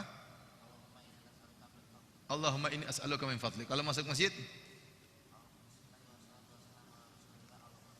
Masya Allah, Allahumma aftahli abwaba rahmatik. Sekarang masuk masjid, keluar masjid, doanya as'aluka Allahumma inni as'aluka min fadlik. Ya Allah, aku minta kepada engkau karuniamu. Kita mau keluar masjid. Itu yang diajarkan oleh Nabi SAW. Seandainya ada orang berlogika, kita kalau masuk masjid banyak setan. Supaya kita tidak diganggu setan, sebelum kita keluar masjid, kita baca ayat kursi. Jadi di depan pintu masjid, Allahu la ilaha illa huwal hayyul qayyum la ta'khudhuhu sinatun wa la nawm. Kamu ngapain? Di luar banyak setan. Akhirnya jadilah ritual zikir doa masjid, nambah-nambahin zikirnya yang diajarkan oleh Nabi sallallahu alaihi wasallam. Atau doa masuk WC doanya Allahumma inni a'udzubika minal khubuthi wal khaba'ith. Ya Allah, aku berlindung kepada engkau dari jin betina dan jin lelaki. Kita bilang, wah ini doanya kurang mantap, setan terlalu banyak. Kita baca lagi ayat kursi sebelum masuk WC. Allahu la ilaha illa huwal hayyul qayyum. Atau kita baca surat Al-Baqarah. Kalau dibuka pintu ini, maka akan banyak orang yang berkreasi. Oleh karena saya katakan, ikhwani fillah wa fiddin azani Allah iyyakum, niat yang baik tidak cukup. Kalau kita hanya mengandalkan niat yang baik, maka terlalu banyak kreasi ibadah yang bisa kita lakukan. Ya. Contohnya, azan dan iqamat baik atau tidak? Baik. Azan bagus atau tidak? Azan bagus. Mengagungkan Allah Subhanahu wa taala. Membuat setan lari. Azan itu membuat setan lari. Demikian juga iqamat. Dan itu dikumandangkan setiap salat 5 waktu. Lantas kalau ada orang mau salat Id, azan dan iqamat, bagus atau tidak? Saya tanya sama antum. Kalau ada azan dan iqamat untuk salat Id, bagus atau tidak? Tidak bagus. Kenapa? Tidak pernah dicontohkan oleh Nabi dan para sahabatnya. Jawabannya cuma satu. Kenapa orang-orang tidak azan dan iqamat tatkala salat Id, Idul Fitri, Idul Adha? Bukan karena azannya tidak bagus, azannya bagus, iqamatnya bagus. Namun meletakkan azan dan iqamat tersebut pada salat Id adalah perkara yang baru dalam agama, bid'ah. Kenapa tidak pernah dikerjakan oleh Nabi sallallahu alaihi wasallam? Sebagaimana saya sering contohkan juga, salat tahiyatul masjid bagus. Sholat berjamaah bagus. Kalau ada orang punya ide, kita bikin modifikasi baru. Sholat tahiyatul masjid berjamaah. Bagus atau tidak? Orang akan heran. Coba antum sekali-sekali praktek sholat tahiyatul masjid berjamaah. Sholat apa ini? Sholat tahiyatul masjid berjamaah. Ya, orang akan heran. Oleh karena tidak semua ide yang bagus kemudian menjadikan suatu perkara itu bagus. Harus ditimbang dengan sunnah Nabi sallallahu alaihi wasallam.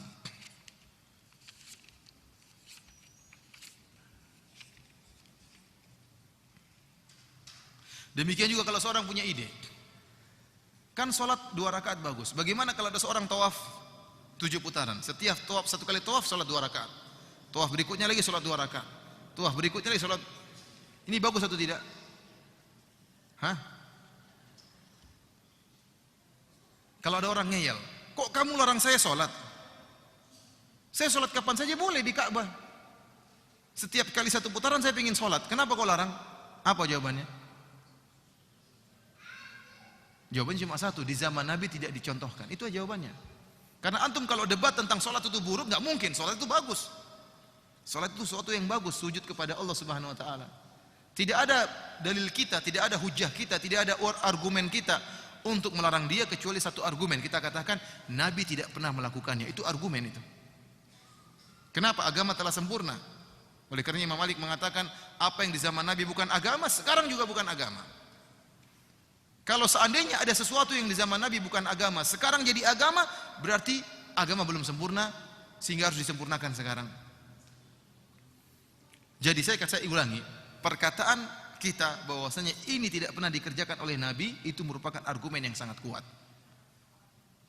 Sehingga kita bisa mengatakan, sholat 2 rakaat setelah sa'i adalah bid'ah. Kemudian bersolawat dan salam setelah bersin juga adalah bid'ah. Ya. Membaca ayat kursi sebelum keluar dari masjid juga adalah bid'ah. Salat tahiyatul masjid berjamaah adalah bid'ah. Adzan dan iqamah tatkala salat Idul Fitri, Idul Adha juga adalah bid'ah. Dalilnya cuma satu, karena itu semua tidak pernah dikerjakan oleh Nabi di zaman Nabi sallallahu alaihi wasallam. Para hadirin hadirat yang dirahmati Allah Subhanahu wa taala, kita lanjutkan sekarang bab yang kedua.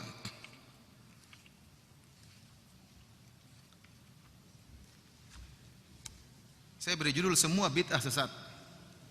Semua bid'ah sesat. Yang judul ini merupakan sabda Nabi sallallahu alaihi wasallam. Nabi yang berkata kullu bid'atin dhalalah. Seluruh bid'ah itu sesat.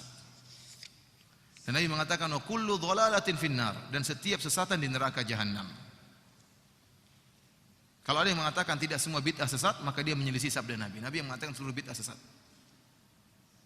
Sebagaimana seluruh kesesatan di neraka, Rasulullah SAW menggandengkan kullu bid'atin dhalalah wa kullu dhalalatin finnar. Setiap bid'ah adalah sesat dan setiap kesesatan di neraka. Ini kalimat yang bersambung. Saya ulang, ini kalimat yang bersambung. A, seluruh A sama dengan C, seluruh C sama dengan D. Atau seluruh A sama dengan B, seluruh B sama dengan apa? C. Ini kalimat bersambung, bukan 2 kalimat yang terpisah, enggak. Karena sebagian orang salah paham akan hadis ini. Jadi Rasulullah SAW mengatakan kullu bid'atin dhalalah. Seluruh kesesatan adalah seluruh bid'ah adalah apa? Sesat. Dan seluruh kesesatan di neraka. Kesimpulannya seluruh bid'ah di neraka. Artinya seluruh bid'ah adalah kesesatan. Kalau ada orang bilang mengatakan tidak semua bid'ah sesat, berarti kita katakan tidak semua sesat di neraka. Paham? Ini kelaziman, kalimat yang bersambung, tidak bisa dipisahkan. Saya ulangi, dia mengatakan kullu bid'atin dhalalah. Setiap bid'ah adalah apa? Sesat. Wa kullu dhalalatin finnar, dan seluruh kesesatan tempatnya di neraka. Jadi seluruh bid'ah adalah sesat, seluruh sesat adalah di neraka. Kalau ada yang mengatakan tidak semua bid'ah adalah sesat, kita katakan kalau begitu tidak semua kesesatan di neraka. Ini kelaziman, tidak bisa dipisahkan. Karena ini kalimat yang bersambung.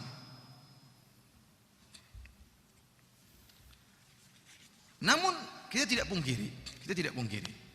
Kita dapati sebagian ulama yang menyatakan adanya bid'ah hasanah, seperti ulama Syafi'iyah. Saya akan sebutkan di sini biar kita paham apa maksud mereka dengan bid'ah hasanah.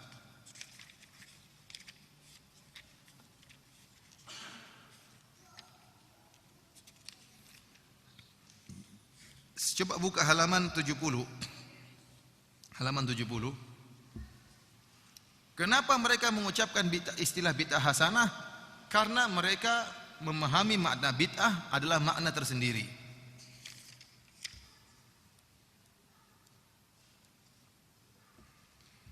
Sebelumnya mohon maaf ya, coba antum buka halaman 60. Halaman 60.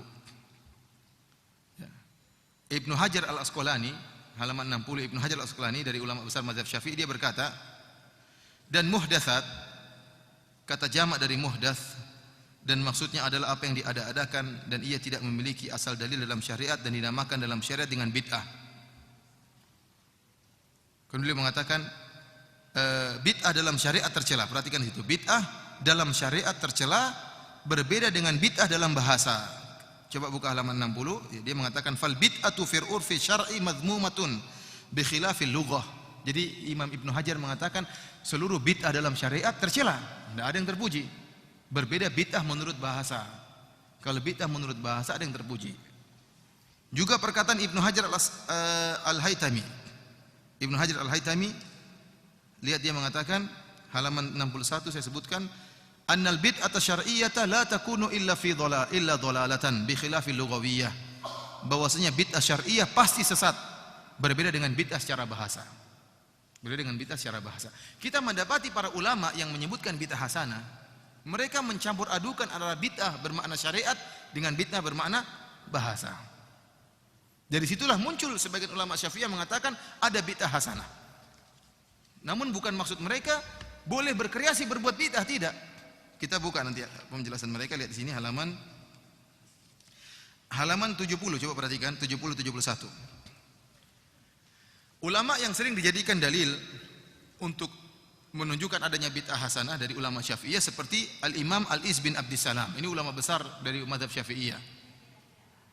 Apa definisi bid'ah menurut dia? Definisi bid'ah menurut dia umum. Bid'ah adalah mengerjakan perkara yang tidak ada di masa Rasulullah SAW. Jadi seluruh perkara yang tidak di zaman Nabi kemudian dikerjakan setelah Nabi, maka itu bid'ah. Ini termasuk perkara syariat maupun perkara bahasa, tradisi. Padahal yang kita maksudkan dengan bid'ah yang dimaksud oleh Nabi SAW adalah ritual. Demikian juga Imam Nawawi. Al-Imam Nawawi rahimahullah berkata, bid'ah adalah mengandang-andangkan sesuatu yang tidak ada di masa Rasulullah SAW. Jadi seluruh perkara yang berbau agama yang tidak ada di zaman Nabi SAW maka dianggap bid'ah. Dari sini ada perkara-perkara agama yang sebenarnya dia bukan masalah ritual, tapi dia adalah masalah sarana. Contohnya, saya sering sampaikan contohnya. Contohnya seperti mengumpulkan Al-Quran. Al-Quran di zaman Nabi tidak terkumpulkan jadi satu mushaf. Al-Quran di zaman Nabi, lembaran-lembaran yang terpisahkan, tidak dikumpulkan. Kenapa Nabi tidak pernah menyuruh para sahabat mengumpulkan Al-Quran? Karena di zaman Nabi, ayat masih turun, wahyu masih apa? Turun. Dan kalau turun, contohnya begini, jadi ayat jangan antum salah bayangkan bahwasanya ayat itu turunnya Al-Fatihah dulu, kemudian Al-Baqarah sampai selesai, baru turun Ali Imran, baru turun An-Nisa. Enggak. Jadi terkadang turun Ali Imran, terkadang surat An-Nisa. Nanti Nabi mengatakan, taruh ayat ini di bawah ayat ini, taruh ayat ini di bawah ayat ini. Paham? Jadi masih ada proses apa? Perubahan. Jadi saya ulangi ya, jangan sampai salah paham. Jangan disangka Al-Quran turunnya itu Al-Fatihah dulu, lengkap, kemudian turun Al-Baqarah dulu, lengkap, kemudian turun apa? Ali Imran lengkap, kemudian turun An-Nisa lengkap, kemudian turun Al-Maidah lengkap. Enggak.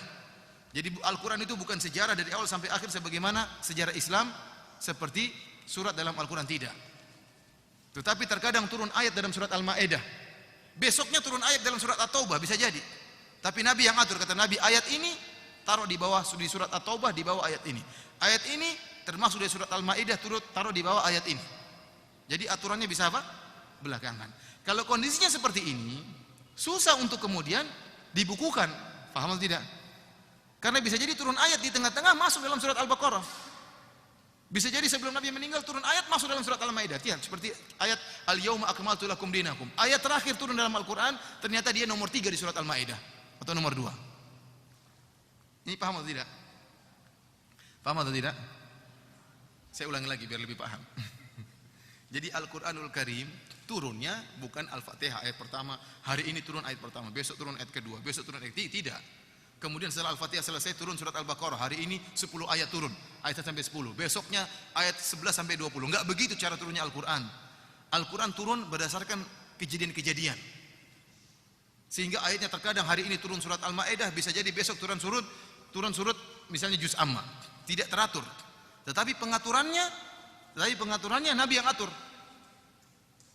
Misalnya turun ayat di tengah-tengah perjalanan masuk wattaqu yauman turja'una fihi ila Allah. Ini di antara ayat yang terakhir turun.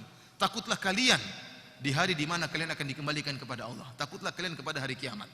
Ayat ini dalam surat Al-Baqarah, padahal termasuk ayat yang terakhir tuh turun. Al-Baqarah secara urutan surat yang kedua. Maka tatkala turun ayat ini Nabi mengatakan letakkan ayat ini di surat Al-Baqarah setelah ayat ini. Nabi perintahkan demikian sehingga para sahabat nulis di lembaran, oh ditambah. Paham? Contohnya surat Al-Maidah ayat terakhir yang turun, al-yauma akmaltu lakum dinakum. Pada hari ini telah aku sempurnakan bagi kalian agama kalian. Ini ayat terakhir yang turun dalam Al-Qur'an. Ternyata dia nomor 3 dalam surat Al-Maidah. Al-Maidah lebih 100 ayat. Kemudian ternyata ini ayat yang nomor 3.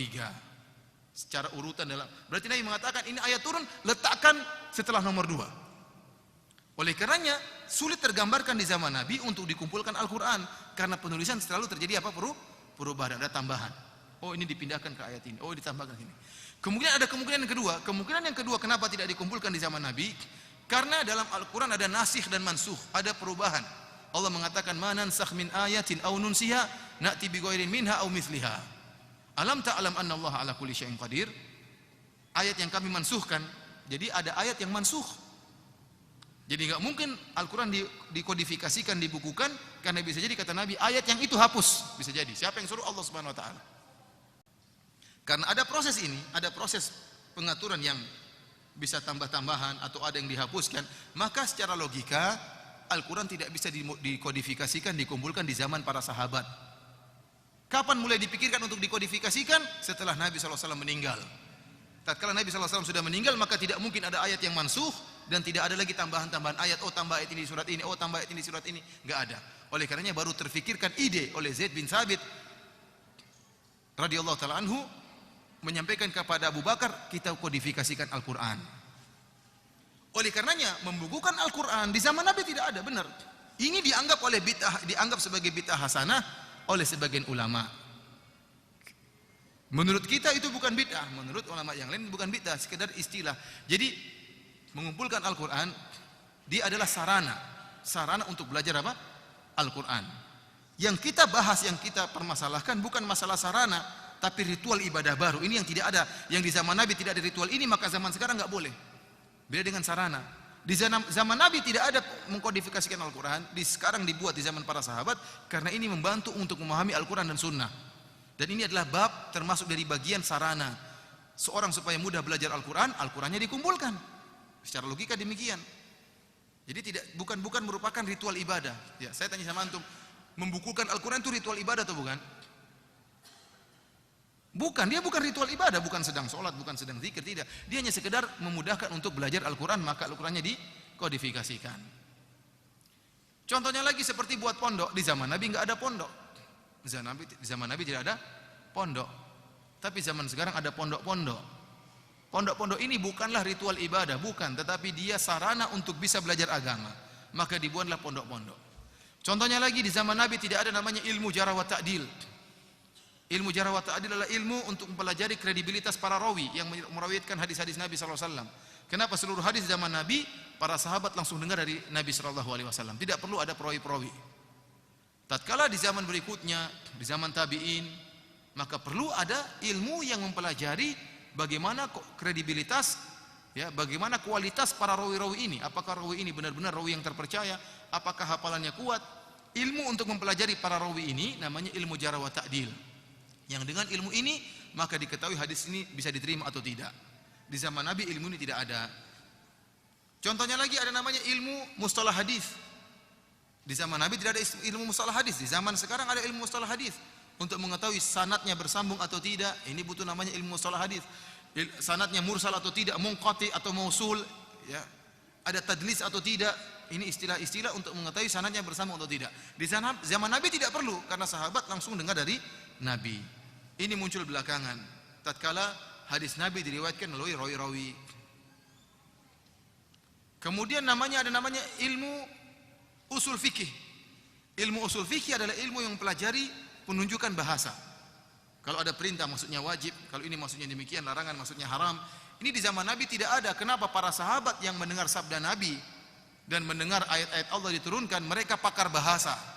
Mereka pakar bahasa sehingga mereka mengerti kalau perintah maksudnya untuk wajib, kalau ini maksudnya demikian, sehingga mereka tidak perlu namanya ilmu usul fikih. Muncul belakangan namanya ilmu usul fikih karena orang-orang kurang paham memahami penunjukan bahasa. Maka dibuatlah ilmu ini supaya orang bisa memahami syariat. Kalau para sahabat enggak perlu, karena mereka langsung paham ya maksud menunjukkan sabda Nabi sallallahu alaihi wasallam. Timbul lagi namanya ilmu nahwu dan saraf. Ilmu ini di zaman Nabi tidak ada. Tapi ini ada. Kenapa para sahabat sudah pakar bahasa?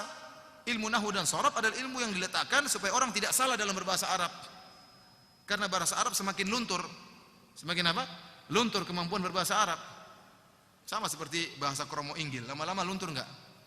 Orang dulu pintar bahasa Jawa halus, lama-lama berubah. Monggo, pinara, dibadok, lama-lama berubah. Jadi halus jadi kasar. Nah, perlu ilmu yang untuk menjaga kuantitas dan kualitas bahasa tersebut. Namanya ilmu nahwu dan saraf. Ilmu-ilmu ini mengkodifikasikan Al-Quran, membuat pondok, ilmu jarh wa ta'dil, ilmu mustalah hadis, ilmu usul fikih, ilmu nahwu dan saraf, ini semua sarana untuk belajar apa? Agama. Dan dia bukan ritual. Ini semuanya dinamakan oleh sebagian ulama dengan bid'ah hasanah. Dinamakan dengan apa bid'ah hasanah? Kalau perkara-perkara ini dinamakan bid'ah hasanah, maka tidak jadi masalah, sekedar masalah istilah. Yang kita ingkari adalah penamaan ritual-ritual ibadah baru dinamakan dengan bid'ah hasanah. Ini yang kita ingkari, tidak ada di zaman Nabi. Bukan sarana, tapi ritual-ritual baru yang tidak ada di zaman Nabi dinamakan dengan bid'ah hasanah. Oleh karenanya, meskipun kita tidak ingkari, ada sebagian ulama yang mengatakan adanya bid'ah hasanah, namun maksud mereka dengan bid'ah hasanah bukanlah sebagaimana yang dipahami oleh masyarakat, bebas berkreasi dalam membuat ritual, tidak. Maksud mereka adalah sarana-sarana tadi, sarana-sarana untuk bisa melaksanakan ritual ibadah yang sudah diajarkan oleh Nabi sallallahu alaihi wasallam. Adapun berkreasi untuk membuat ritual baru, maka tidak diperbolehkan.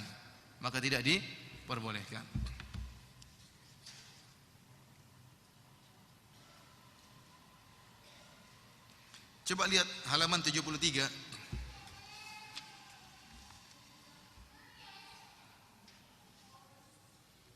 Lihat di sini, antum bisa baca semua bid'ah hasanah menurut Al-Iz bin Abdis Salam. Ini sering dijadikan hujah oleh orang-orang yang melakukan bid'ah. Kata mereka, lihat Ibnu Abil Iz membagi bid'ah menjadi 5. Ada bid'ah wajib, ada bid'ah makruh, ada bid'ah sunnah, ada bid'ah mubah, dan ada bid'ah yang haram. Kita bilang, lihat maksudnya, contoh-contoh yang dia buat. Contoh-contoh yang dibuat dengan bid'ah mustahab atau bid'ah yang wajib, perhatikan, adalah perkara-perkara yang tadi saya sebutkan mengenai sarana. Lihat di sini dia mengatakan ada beberapa contoh bid'ah yang wajib. Baris ke berapa? 1 2 3 4 5 6 7 8 9 10. Baris ke-10 di akhir. Ya, lihat perkataan bid'ah hasanah menurut Al-Iz bin Abi Salam pada baris ke-10, dia mengatakan ada beberapa contoh bid'ah yang wajib. Yang pertama berkecimpung dengan ilmu nahwu. Ya, ini bid'ah yang wajib katanya. Padahal kalau kita ini bukan bid'ah, ini sekedar sarana untuk belajar bahasa Arab. Namun menurut dia ini namanya bid'ah yang wajib. Dengan ilmu nahwu yang dengan ilmu tersebut dipahami perkataan Allah dan perkataan Rasulullah SAW. Hal ini hukumnya wajib karena menjaga syariat hukumnya wajib dan tidak mungkin menjaga syariat kecuali dengan mengenal ilmu nahwu. Selain itu suatu perkara yang tidak sempurna suatu kewajiban kecuali dengan perkara tersebut, maka perkara tersebut hukumnya wajib. Contoh yang kedua adalah menjaga kata-kata yang gharib. Jadi ada buku-buku namanya Gharibul Hadis, Gharibul Quran.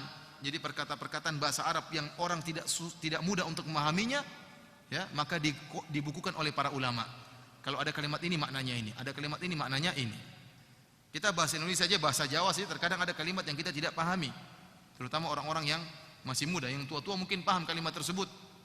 Supaya orang tidak lupa maknanya ini, maka dibukukan dalam buku. Kalau ini maknanya ini maknanya, namanya Gharibul Hadis. Ini menurut dia adalah bid'ah yang wajib. Padahal kita mengatakan ini sarana untuk belajar bahasa Arab. Contoh yang ketiga, penulisan usul fikih. Kemudian jarh wa ta'dil. Ini saya cuma jelaskan bahwasanya ternyata bid'ah hasan yang dimaksud oleh Al-Iz bin Abdis Salam tidak sebagaimana yang dipahami oleh orang-orang sekarang. Para hadirin dan hadirat yang dirahmati oleh Allah Subhanahu wa taala, ya. Mungkin demikian saja yang bisa saya sampaikan ya tentang masalah. Selanjutnya silahkan baca sendiri ya. Saya bisa kasih gambaran tentang bid'ah hasanah, bahwasanya bid'ah hasanah tidak ada dalam syariat. Intinya bid'ah hasanah tidak ada dalam syariat. Kalau ada ulama yang menyatakan ada bid'ah hasanah, maka maksudnya tidak sebagaimana yang dimaksud oleh masyarakat. Yang dimaksud oleh mereka dengan bid'ah hasanah yang dibolehkan adalah berkaitan dengan sarana-sarana tadi.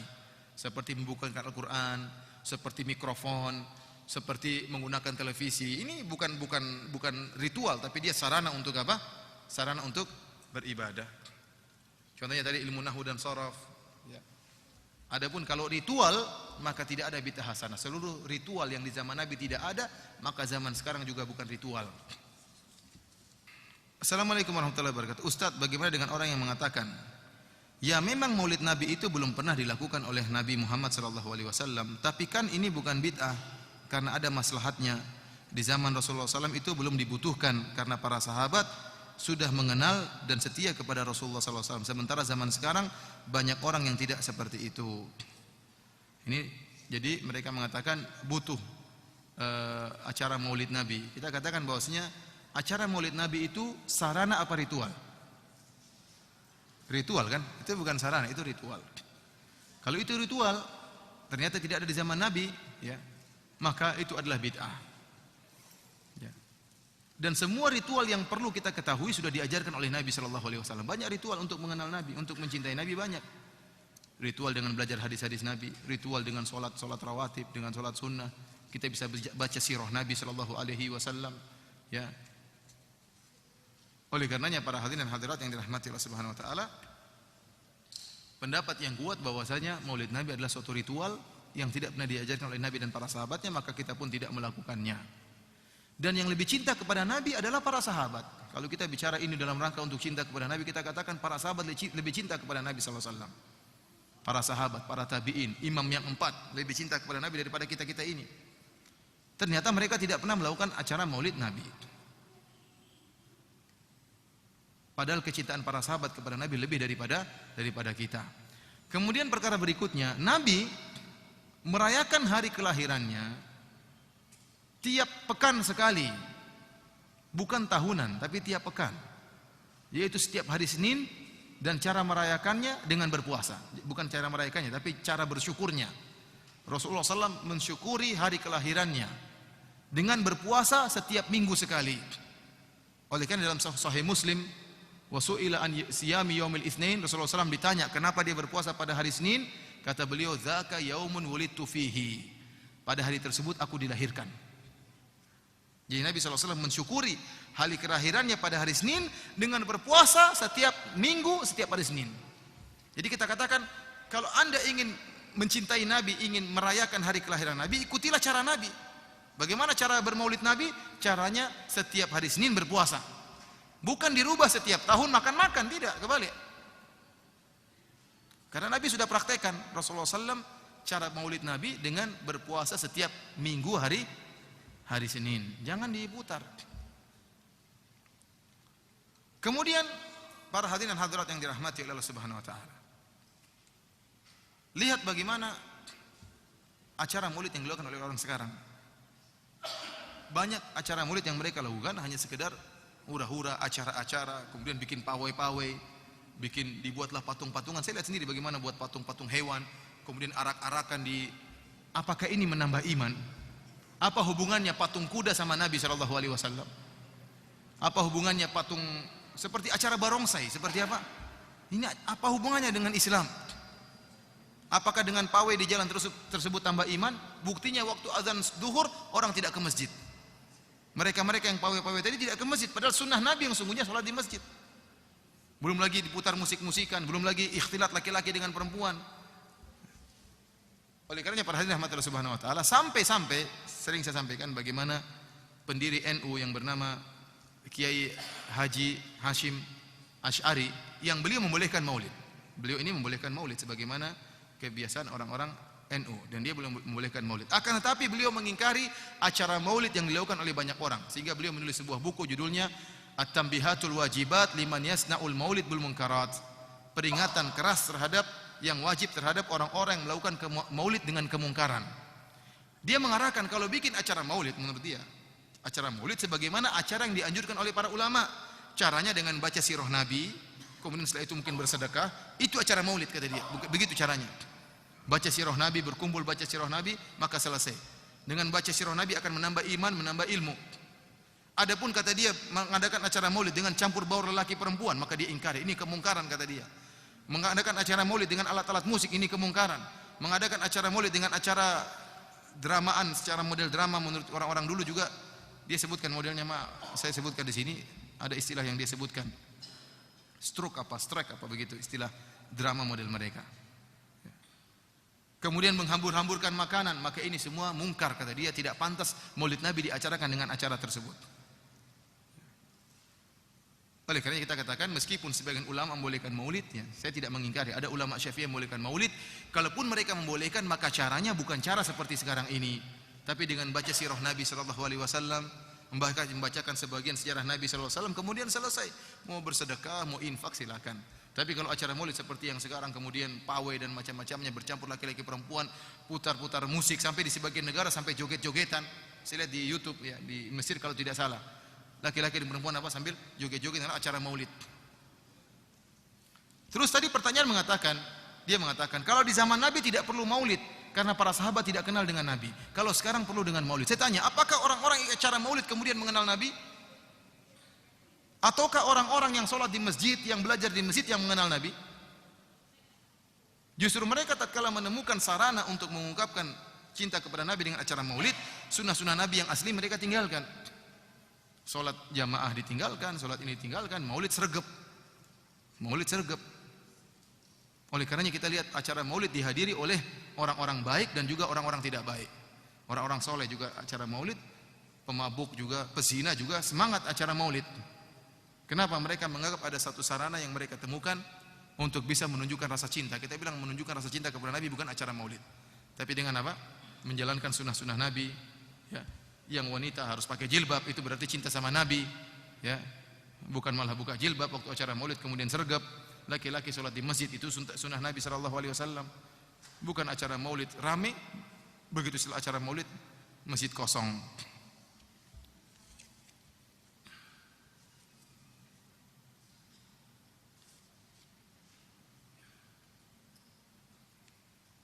Pak Ustadz, bagaimana kiat-kiat kita menjalankan ibadah yang sunnah ini tanpa dikotori oleh bid'ah? Kita tatkala menjalankan perkara dunia, tidak mengapa kita berspekulasi. Ya. Tapi kalau perkara akhirat jangan berspekulasi. Ibadah dengan ibadah-ibadah yang jelas. Saya katakan tadi, ibadah-ibadah yang jelas sunnahnya itu sudah terlalu banyak. Terlalu banyak ibadah-ibadah yang sudah ada sunnahnya. Buka saja kitab Riyadhus Shalihin. Riyadhus Shalihin itu mengumpulkan sunnah-sunnah Nabi dari A sampai Z, lengkap sunnah-sunnah Nabi. Barang siapa yang ingin mengerjakan sunnah-sunnah Nabi, baca kitab Riyadhus Shalihin dan dia tidak akan mampu melaksanakan semua sunnah tersebut, tidak akan mampu. Kalau yang sudah jelas saja tidak mampu kita lakukan, ngapain kita bikin-bikin yang baru? Oleh karena supaya kita ibadah kita bersih dari segala bid'ah, kita cari buku-buku yang menjelaskan tentang sunnah-sunnah Nabi, contohnya Riyadhus Shalihin, kita terapkan satu persatu. Maka kita tidak akan punya kesempatan untuk melaksanakan bid'ah. Tidak punya kesempatan melaksanakan bid'ah. Antum lihat kalau ada orang mulai berzikir dengan zikir-zikir bid'ah, zikir-zikir Nabi dia tidak serak. Ini bukti bahwasanya kalau sudah ada bid'ah yang sunnah hilang. Ente mau suruh zikir dengan la ilaha illallah atau dengan kalimat-kalimat Nabi sudah kurang serak. Dia punya salawat model sendiri, dia punya zikir model sendiri, aturannya begini sehingga yang diajarkan oleh Nabi dia tidak begitu serak. Dia merasa kurang puas dengan yang diajarkan oleh Nabi sallallahu alaihi wasallam. Ini di antara dampak daripada bid'ah. Jelang Ramadan ini banyak yang pergi ziarah ke kuburan dan juga munggahan. Munggahan itu apa? Hah? Apakah itu termasuk dalam bid'ah? Menziarahi kuburan setiap saat dianjurkan.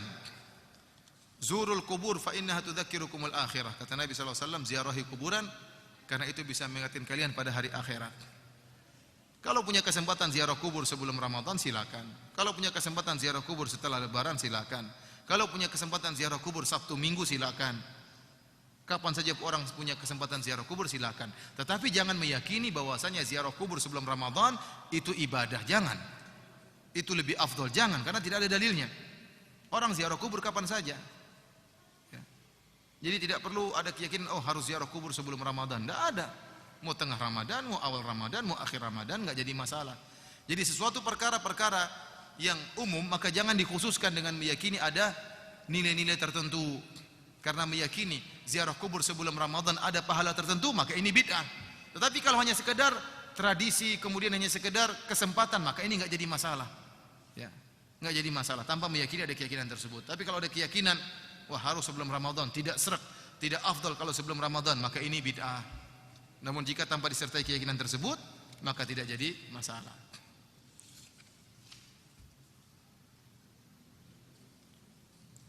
Apakah salat tahajud setelah salat tarawih termasuk bid'ah? Jawabannya tidak. Rasulullah SAW pernah mencontohkan salat genap setelah salat witir. Genap setelah salat witir. Dan ada juga sahabat dalam Sunan Abi Dawud yang dia salat rakaat 2 ronde, salat tarawih 2 ronde. Dia salat tarawih di suatu tempat di kampung anaknya, kemudian tatkala dia pulang ke kampung, dia jadi imam sampai anaknya sampai di kampung anaknya dia jadi imam sampai selesai witir. Kemudian dia tatkala pulang ke kampungnya sendiri disuruh jadi imam, maka dia pun jadi imam, namun tatkala witir dia suruh orang lain yang witir. Kenapa? Dia sudah witir di ronde yang pertama dan dia mengatakan, "Sami'tu Rasulullah sallallahu alaihi wasallam yaqul," aku mendengar Rasulullah SAW bersabda, "La witrani fil lailah," tidak ada witir dalam 2 witir dalam satu malam. Oleh karenanya ini dalil bahwasanya seorang boleh tarawih berulang-ulang ya. Kalau tidak tarawih berulang-ulang boleh juga tahajud sendiri ya. Karena salat malam tidak harus tarawih, boleh sendiri, boleh bertarawih, boleh berjamaah dan boleh berulang-ulang selama witirnya sekali saja. Tidak boleh witirnya dua kali. Apakah salat tahajud berjamaah adalah bid'ah? Jawabannya tidak. Jadi para ulama menyebutkan Rasulullah SAW terkadang salat tahajud berjamaah. Rasulullah SAW pernah salat tahajud berjamaah ini di luar bulan Ramadan. Di bulan Ramadan Rasulullah SAW pernah tarawih 3 kali bersama para sahabat. Jadi salat tarawih sudah ada di zaman Nabi. Rasulullah SAW salat berjamaah di malam bulan Ramadan 3 malam. Pada suatu malam para sahabat hadir ingin salat tarawih berjamaah, Nabi tidak keluar. Nabi mengatakan, "Saya tahu kalian telah berkumpul namun saya tidak keluar. Kenapa? Saya khawatirkan diwajibkan." Jadi kalau ada amalan yang dilanggengkan oleh Nabi, bisa jadi Allah akan wajibkan. Nabi khawatir, jangan sampai dia melanggengkan salat tarawih di bulan Ramadan, tahu-tahu Allah wajibkan. Dan itu Rasulullah tidak ingin memberatkan umatnya. Maka Rasulullah SAW liburkan supaya tidak diwajibkan oleh Allah Subhanahu Wa Taala. Setelah Nabi meninggal dunia, maka kekhawatiran untuk diwajibkan ini sudah hilang. Kalau Nabi sudah meninggal dunia, maka kekhawatiran pengewajiban salat tarawih sudah hilang. Maka para sahabat pun melakukan salat tarawih berjamaah tiap hari. Nah, bolehkah kita sholat berjamaah tahajud di luar bulan Ramadan? Jawabannya boleh kalau sesekali, tidak harus terus-menerus. Tidak boleh terus-menerus. Karena terus-menerus tidak pernah dikerjakan oleh Nabi. Adapun sholat tarawih sesekali berjamaah pernah dilakukan oleh Nabi sallallahu alaihi wasallam.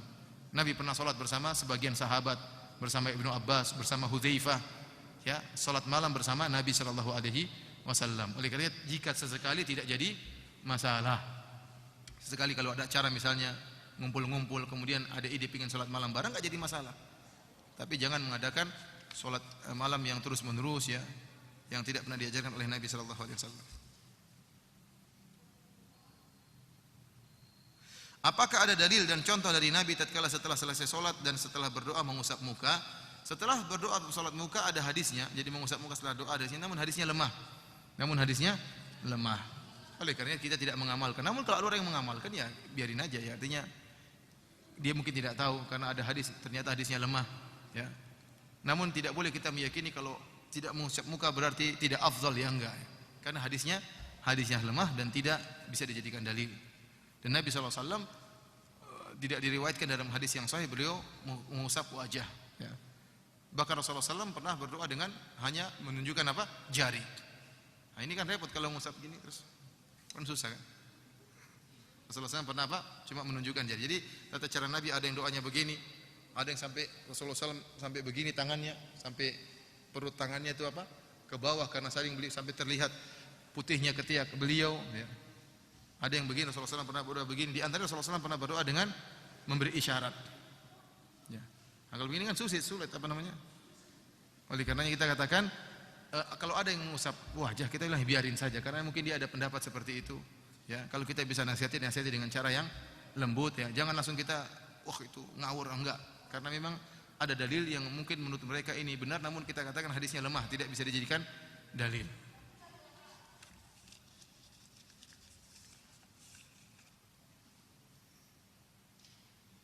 Apakah menggoyangkan telunjuk ketika tahiyat adalah bid'ah? Menggerak-gerakkan jari tatkala tahiyat. Ini ada hadisnya ya. Ada khilaf di antara para ulama tentang hadis ini. Hadisnya sahih atau tidak.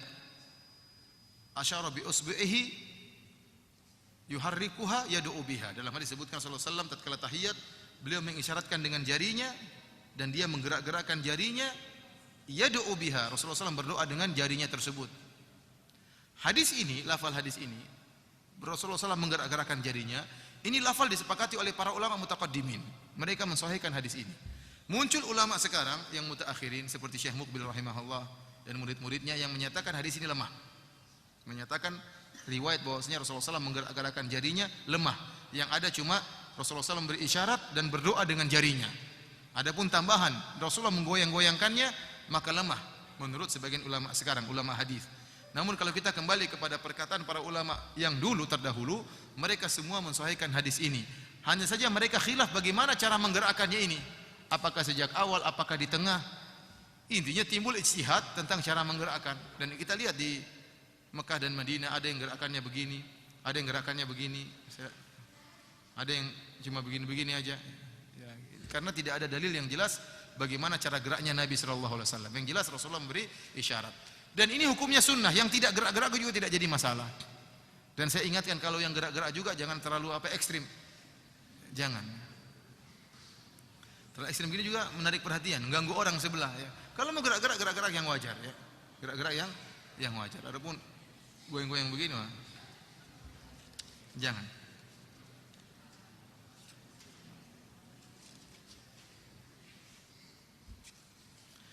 Baca Yasin 3 kali di malam nisfu Sya'ban. Ini tidak ada dalilnya baca Yasin harus 3 kali. Kenapa harus 3 kali? Kenapa harus Yasin dalam nisfu Sya'ban? Orang baca Quran apa aja enggak jadi masalah nisfu Sya'ban. Tidak perlu diyakini harus surat Yasin ya. Baca surat apa saja enggak jadi masalah dan tidak harus bilangannya 3 ya. Mau baca 5 kali, mau 7 kali terserah.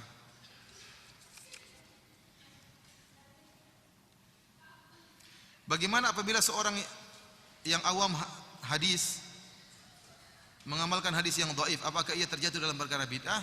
Kita katakan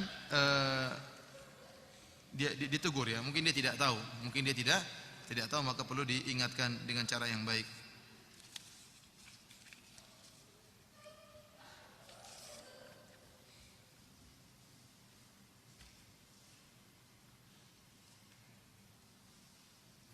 Salat sunnah awwabin yang dikoordinir berjamaah pada malam 1 Muharram tahun baru Islam. Ini dari mana contohnya seperti ini? Salat awwabin itu salat duha yang dikoordinir berjamaah pada malam 1 Muharram. Ini tidak ada contohnya ya. Rame-rame salat awwabin 1 Muharram. Kenapa harus 1 Muharram? Ini ada dalilnya. Ini kreativitas ya, berkreasi.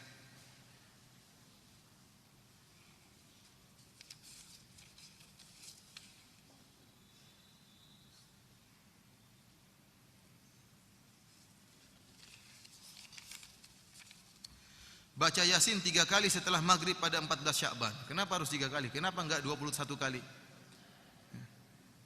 Kenapa harus 3 kali? Ini bilangan dari mana sebenarnya? Kita tidak boleh buat bilangan-bilangan dalam Islam, tidak boleh. Kamu baca silakan, baca surat apa saja. Kalau kecuali ada dalilnya, karena kita bicara tentang syariat Allah. Tidak boleh kita bilang begini afdal, antum bilang ini afdal, antum berbicara atas nama Allah. Tidak boleh kalau enggak ada dalilnya. Jangan berbicara tentang agama Allah kalau enggak punya dalil. Seorang bilang baca surat Yasin 3 kali. Kita bilang kenapa harus angka 3? Kenapa harus surat Yasin? Kenapa enggak bilang surat Al-Baqarah? Bukankah keutamaan surat Al-Baqarah banyak hadis yang menunjukkan keutamaan surat Al-Baqarah mengusir setan? Banyak dalilnya. Kenapa enggak ayat kursi? Kenapa enggak qul huwallahu ahad, qul a'udzu birabbil falaq, qul a'udzu birabbin nas? Kenapa harus surat Yasin? Ada dalilnya? Kalau ada dalilnya kita terima. Tapi kalau enggak ada dalilnya jangan ngomong dengan enak sendiri, tidak boleh seperti ini. Ya ikhwan, kita berbicara tentang agama Allah itu berbicara atas nama Allah Subhanahu wa taala. Kita bilang afdal, ternyata enggak ada afdalnya, gimana? Berarti berdosa atas nama Allah Subhanahu wa taala. Ini mengatakan baca Yasin 3 kali. Taib, kenapa? Kenapa harus 3 kali? Kenapa harus surat Yasin? Mana dalilnya? Kalau enggak jangan buat-buat macam-macam tentang agama Allah. Dan subhanallah di sebagian pengajian ibu-ibu paling senang ada amalan-amalan. Dan itu paling laris, ada kiai seperti itu laris sekali. Jadi tiap pertemuan ada amalan. Amalan itu buat-buat sendiri. Baca ini 7 kali, ini 12 kali, ini 15. Ini dari mana seperti ini? Ramuan jamu seperti ini dari mana? Resep seperti ini dari mana? Ya jangan kita berbicara tentang agama Allah tanpa dalil. Cukuplah apa yang diajarkan oleh Nabi sallallahu alaihi wasallam sebagai dalil kita.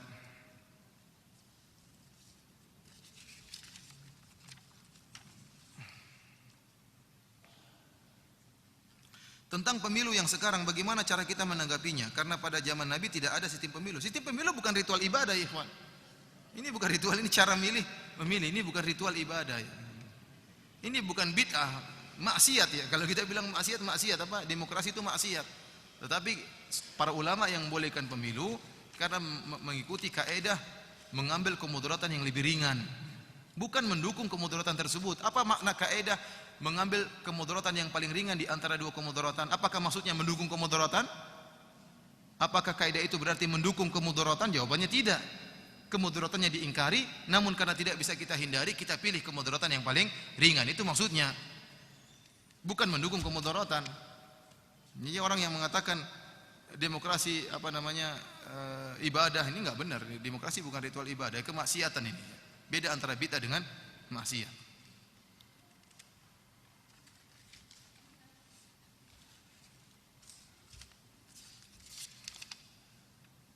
Apakah salat tasbih itu termasuk bid'ah? Termasuk bid'ah. Konon Rasulullah SAW pernah mengerjakannya pada salah satu rakaat walaupun beliau tidak pernah melakukannya. Menganjurkan pada seorang sahabat meskipun beliau tidak pernah melakukannya. Masalah salat tasbih ada khilaf di antara para ulama. Jadi saya katakan ikhwan dan akhwat, tidak boleh kita langsung menghukum satu permasalahan sebagai permasalahan bid'ah kalau ternyata para ulama masih khilaf. Masih khilaf dengan khilaf yang kuat, ada dalil yang mereka perdebatkan. Sebagai contoh, ada perkara hadis yang dianggap sahih oleh sebagian ulama, dianggap dhaif oleh sebagian ulama. Contohnya seperti kunut subuh. Kunut subuh ini diperselisihkan hadisnya. Mazhab Syafi'iyah menganggap hadisnya sahih sehingga mereka mengamalkan kunut subuh setiap subuh. Banyak ulama yang mengatakan tidak sahih, maka tidak diamalkan. Maka dari sini kita harus toleransi karena ini masalah khilafiyah. Ulama sendiri sudah khilaf dalam menghukum hadis ini dhaif atau sahih. Contohnya masalah salat tasbih. Salat tasbih pun diselisihkan oleh para ulama, hadisnya sahih atau hasan. Sebagian ulama seperti Syekh Albani mengatakan hadisnya hasan, bisa dijadikan hujjah, dan banyak ulama mengatakan tidak bisa dijadikan hujjah. Maka khilaf di antara para ulama, ada yang mengatakan dianjurkan, ada yang mengatakan tidak dianjurkan. Dalam perkara ini maka tidak boleh kita hukumi sebagai bid'ah. Saya sendiri lebih condong bahwasanya tidak sahih hadis tersebut, namun kalau ada yang melaksanakan silakan. Karena ada ulama yang menyatakan hadisnya sahih.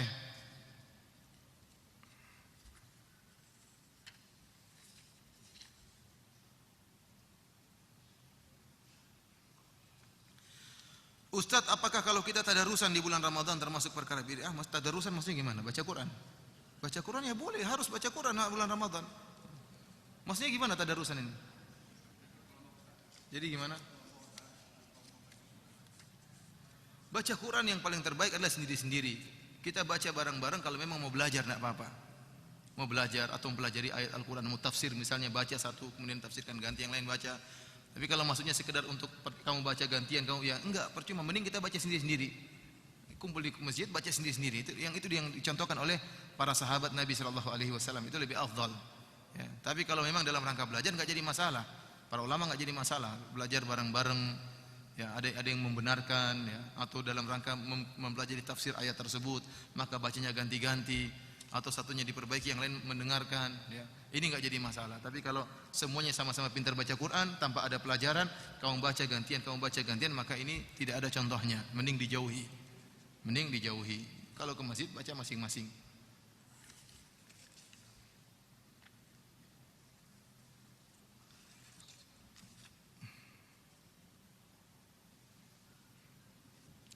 Demikianlah para hadirin dan hadirat yang dirahmati Allah Subhanahu wa taala, sebagian yang bisa kita sampaikan pada kesempatan ini ya, tentunya tidak semua kita baca dari buku yang saya tulis, silakan baca masing-masing di rumah. Dan saya ingatkan, bagaimanapun seorang menghadapi berbagai macam ritual-ritual baru di lingkungan dia, maka dia harus menghadapinya dengan bijak, dengan hikmah. Tidak kemudian serta-merta langsung dia ingkari, dia ngabung-ngabung, enggak, bukan seperti itu dakwah yang benar. Dakwah yang benar kita menyampaikan sunnah sedikit demi sedikit. Ya, tidak semua yang menurut kita salah kemudian kita ingkari di hadapan mata, melihat situasi dan kondisi. Oleh karenanya seorang ya jadikan lingkungan dia, kalau ternyata banyak bid'ah maka itu sebagai lahan dakwah, tapi dengan penuh kelembutan, dengan penuh kesabaran, jangan tergesa-gesa, karena ketergesaan hanya menimbulkan kerusakan dan kekacauan dalam dakwah ya. Oleh karenanya Maksudnya bukan kemudian antum semangat pulang-pulang semua ini bid'ah, ini bid'ah, ini bid'ah, ini bid'ah, besok diusir dari kampung ya. Ya, antum caranya yang baik, mereka tidak mengerti. Kebanyakan orang melakukan bid'ah tidak paham. Menurut mereka itu ibadah yang bagus, mereka tidak paham. Tugas kita untuk memahamkan dengan pelan-pelan, jangan tergesa-gesa, sedikit demi sedikit. Demikian saja, wallahu ta'ala bisawab. Wabillahi taufik. Assalamualaikum warahmatullahi wabarakatuh.